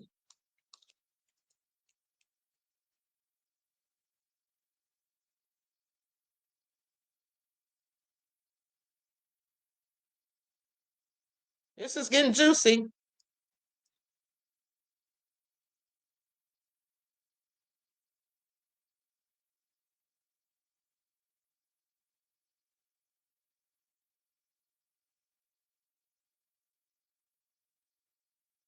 Okay, so now let's talk about what this case is all pertaining to while we wait for another update. So, this Free Speech Coalition versus Paxton. Let's talk about that. Hold on just a second. Here's the other next update. Shapiro then says Jane even bought a TV so they could watch the videos together. The judge says, how does that apply to the transportation count? See, the judge is trying to find ways to keep Diddy's behind in there. Shapiro says, if the intent included filming and watching later. Judge says, so not restitution if it's recorded and watched later. Now let's talk about that case in Free Speech Coalition Inc. versus Paxton, the Supreme Court in June of 2025. This is a very recent case. Okay, so the Supreme Court in June 2025 upheld a Texas law that requires websites primarily containing sexually explicit material to implement age verification for users. The 6-3 majority ruled that the law did not violate the First Amendment, applying to intermediate scrutiny standard instead of the stricter test challengers had sought.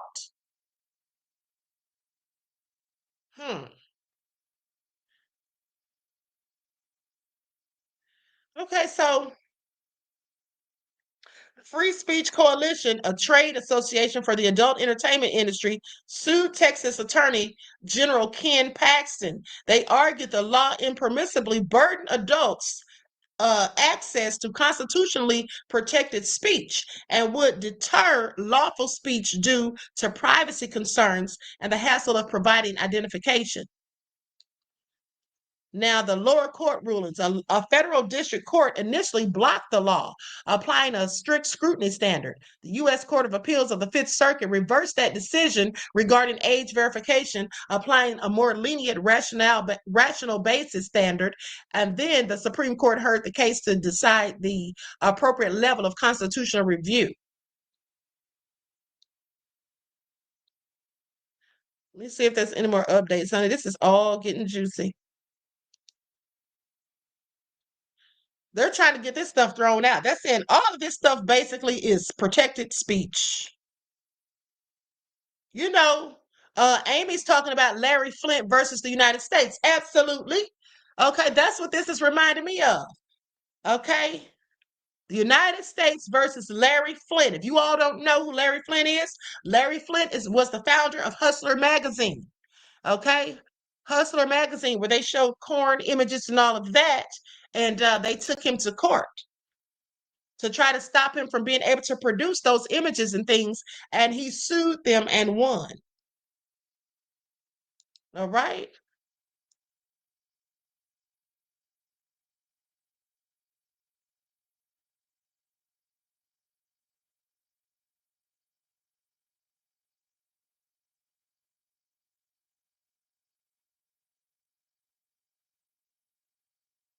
Let me see what they have going on here. And you know, and by the way, in that whole case with Larry Flynt, that was actually a landmark case. Okay, and it was really a major victory for freedom of the press. Please pay attention.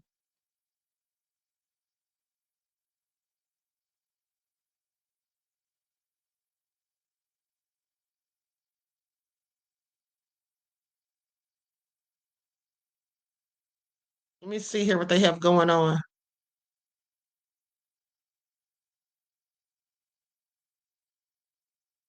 Come on with these updates.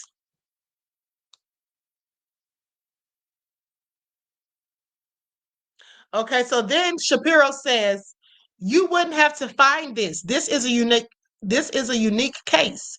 The judge then says, Ms. Slavic pointed out the government's other interests, including transportation across state lines. Shapiro says, you have to look at the conduct of this defendant. The judge then says, they say rug use. The judge is pulling out all the stops to try to make this not even happen. The judge says, well, they say rug use. When she's telling the judge, you have to look at the conduct of this defendant. Well, they say rug use. Like the judge is like, yeah, I did look at his conduct. Violence and rug use. She ain't going nowhere today. That's what the judge is already thinking. Okay, I can read his mind without reading his mind. Pay attention.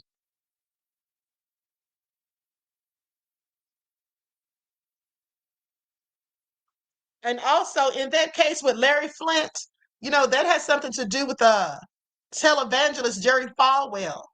If you all remember, Hustler Magazine Inc. versus Falwell, which was basically involved a parody advertisement that was published in Hustler Magazine. Okay, and Falwell didn't like it, even though it was just a joke. He got ticked off. But the court unanimously ruled in Flint's favor for that too, saying the parodies are protected speech under the First Amendment. And even if they're tasteless and cause emotional distress to a public figure, that it was perfectly fine. Because they were really just mocking him, depicting him as having some sort of incestuous relationship with his own mother. That's what that was all about. He was ticked off, and who could blame him?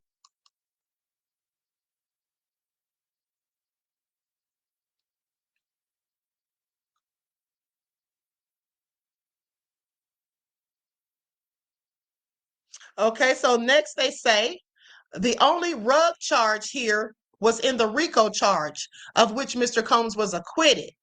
DOJ policy doesn't even say what Ms. Slavic says. It says the statute should only be used on prostitution as a business or the trafficking of minors. That's what Shapiro told him. Shapiro is not playing games, honey. Okay, she is not playing games with this judge. It seems like she's got an answer for whatever he pulls out or whatever he throws at her. He said, they say rug use. Shapiro's like, yeah, and the only rug charge here was in the RICO charge, of which Mr. Combs was acquitted. All right.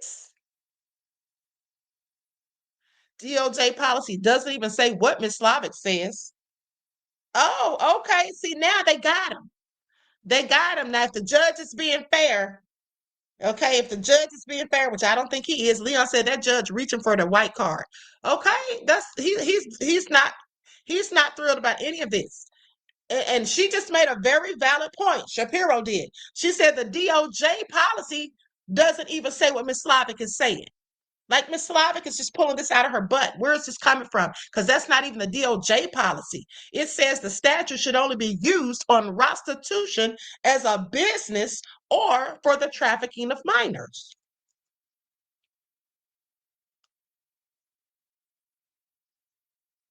Okay.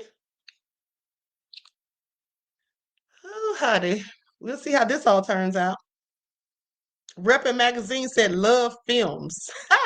Okay, is that what you could call it?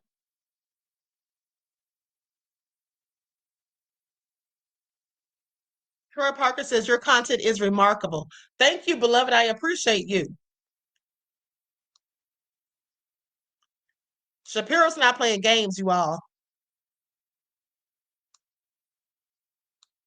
She is not playing games.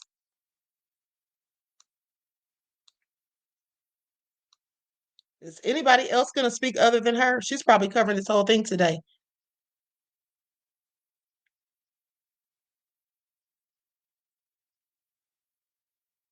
I wonder how the judge is going to finagle his way out of this one. Because when she just hit him with that one, talking about the DOJ policy, doesn't even say what Ms. Slavic is saying. She's like, honey, Ms. Slavic is just making up stuff to suit her narrative. That's not even how it goes down at the DOJ. That's not even a policy there.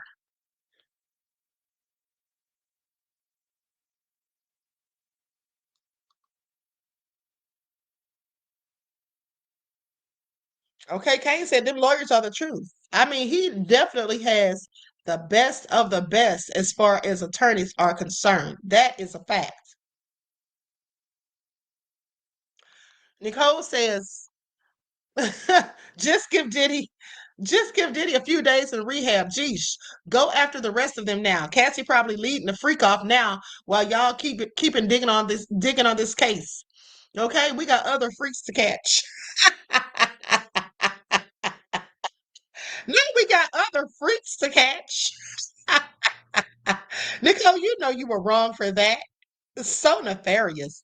Leon said he sure did. I am through. Okay, let me check back and see if there's any more updates. I have to keep refreshing the screen because I don't want to miss anything.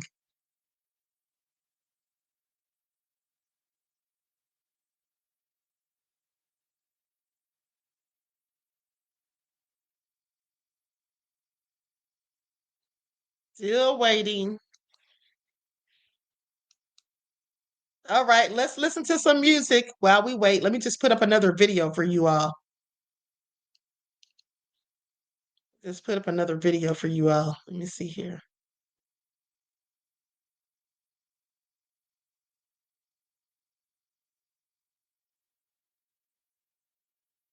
I think I deleted some of my Diddy videos after the trial was over.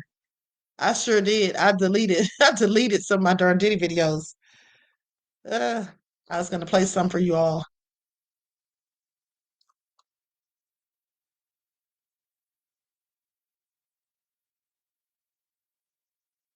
Let me see here.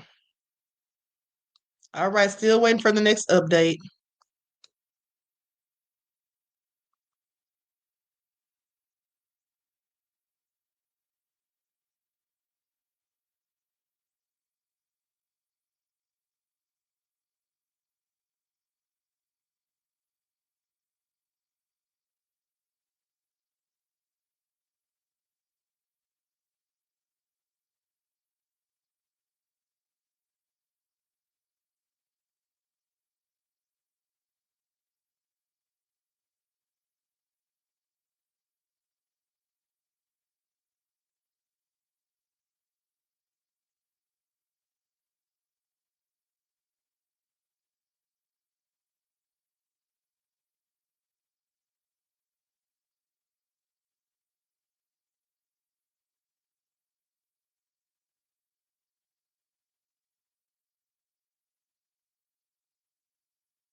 Okay, I forgot I had myself muted. So listen to this, you guys. Here is the next. Listen to this. Here is the next update. Okay, so the judge says, those were my questions, Ms. Shapiro. Shapiro says, I believe Ms. Foster said the two women testified they were paying for prostitution. Now, we must have been in a different trial. I don't remember either woman saying they were involved in prostitution. Okay, do y'all hear this? Now sitting up here lying because I don't remember either of the women saying that there was any prostitution either. All right? Trying to slide in one. I want y'all to pay attention. Okay, trying to slide in one because I don't remember that being said or used in the court either when they were on the stand. Foster needs to sit down somewhere because it sounds like Foster's trying to lie. I told y'all the feds were lying when the trial was going on. I told y'all that.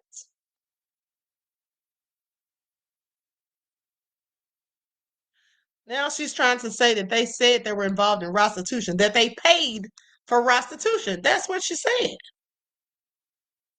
I believe Ms. Foster said the two women testified they were paying for prostitution. Now, they didn't testify to that, not as I recall.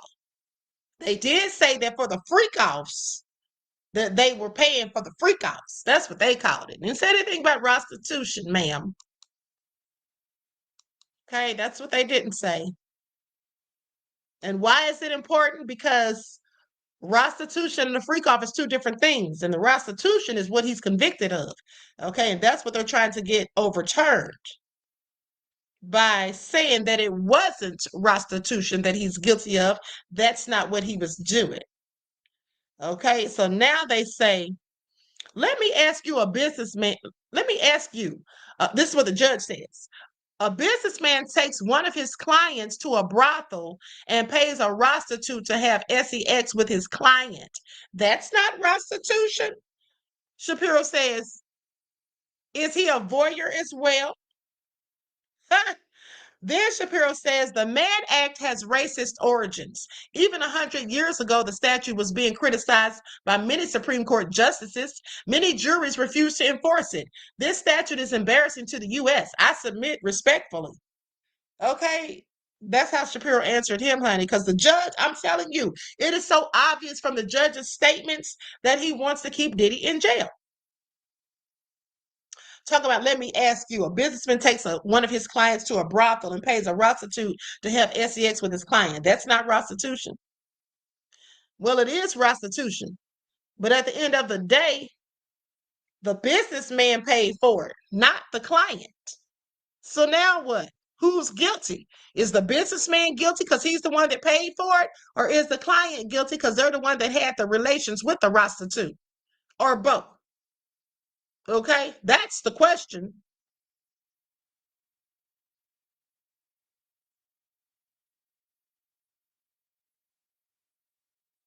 It's getting juicy.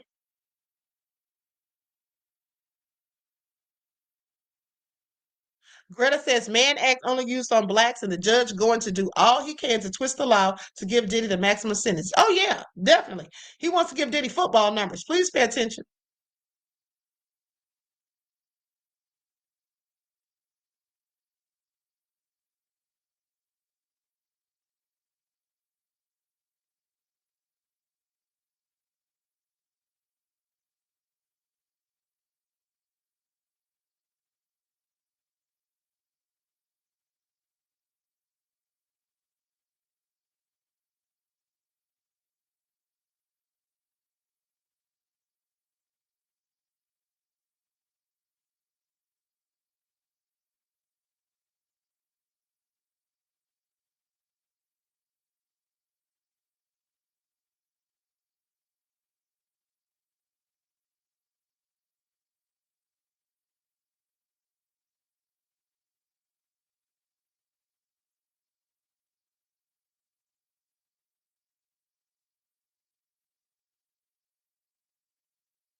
Okay, so here's the next update.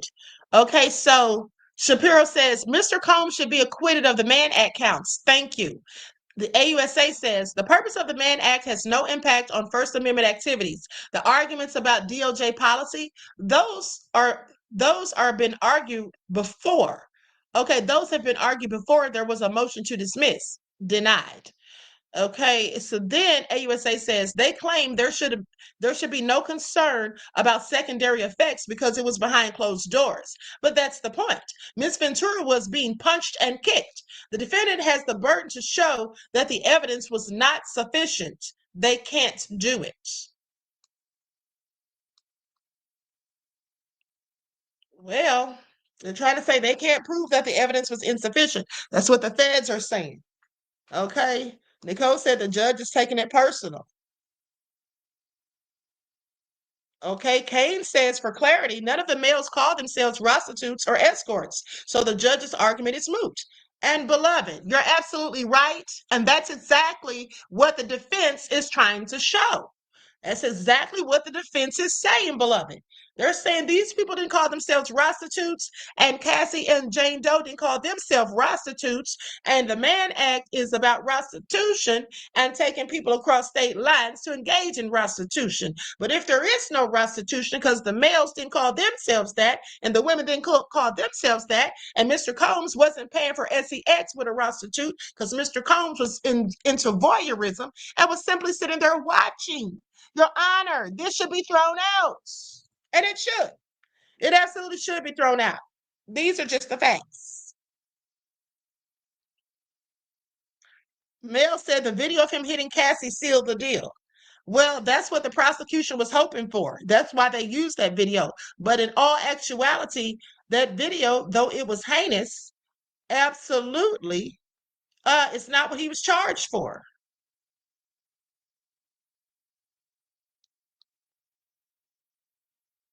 See, the prosecution, what they actually did was they tried to use that video. They wanted that entered in for sure. So that would prejudice the jury, okay, against him. And hopefully get a conviction, even if they didn't have enough evidence to prove it. That's what that was all about. So now here's the next ones. It says, AUSA says Cassie and Jane both testified, although they didn't want to be having sex with others, but they had to for days. He planned them. He choreographed them for his own pleasure. If the escorts couldn't perform, he was paid less. AUSA says this went on for 15 years. The evidence is sufficient. The defendant's motion should be denied. The judge says, thank you. Anything about sentencing if the motion is not granted? Shapiro says no. Judge says, I'll decide soon. Adjourned. Okay, so court is adjourned. The judge says he'll decide soon. So I guess he's not going to render his decision as of yet. Okay, Cyrus said that judge is young. He has it in for him. Yeah, I absolutely agree. Big Chief All-American said the word prostitution is hilarious. Okay, I'm trying not to say the word, but I accidentally said it anyway when I was talking about the prosecution. Okay, so anyway, with that all being said, beloveds, I think that we'll just have to wait for further information. Perplex says the judge has some folly. Well, it certainly sounds like it. Okay, if you ask me. Hold on, let me just wait and make sure there's nothing else popping up.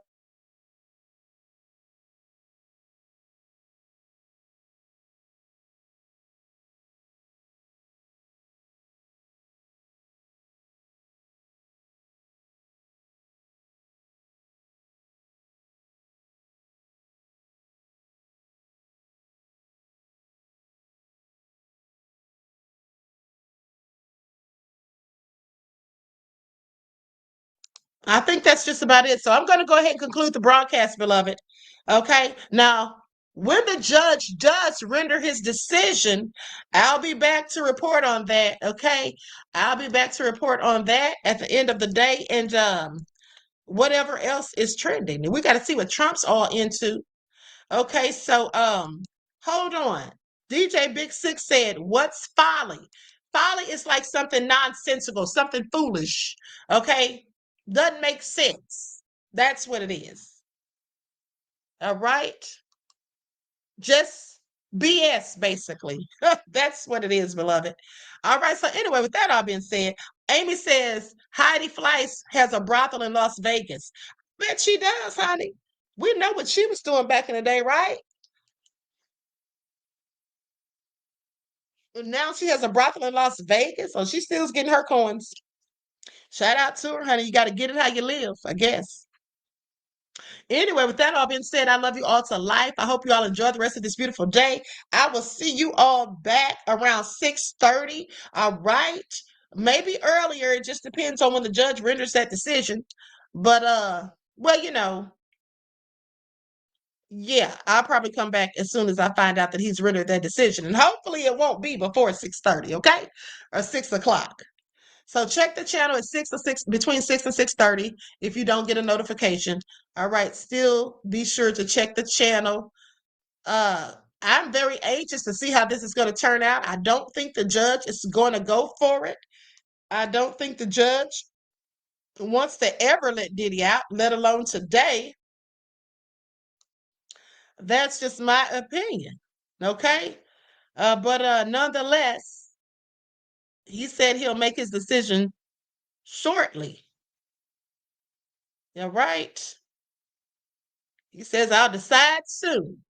Okay, so anyway, with that all being said, I love you all to life. Each one teach one. That's how we grow and thrive. And listen, beloveds, if you all did not see the video that me and Jay from Conversations with Jay did last night, please make sure you go back and watch that. All right. And also make sure you follow his channel, Conversations with Jay, and that's Jay Conversations. It's spelled KHANVERSATIONS. All right. So anyway, love you all to life. Each one teach one. That's how we grow and thrive. Do something productive, constructive, but never destructive. And always remember, beloveds, to keep the Most High first in your lives. Peace.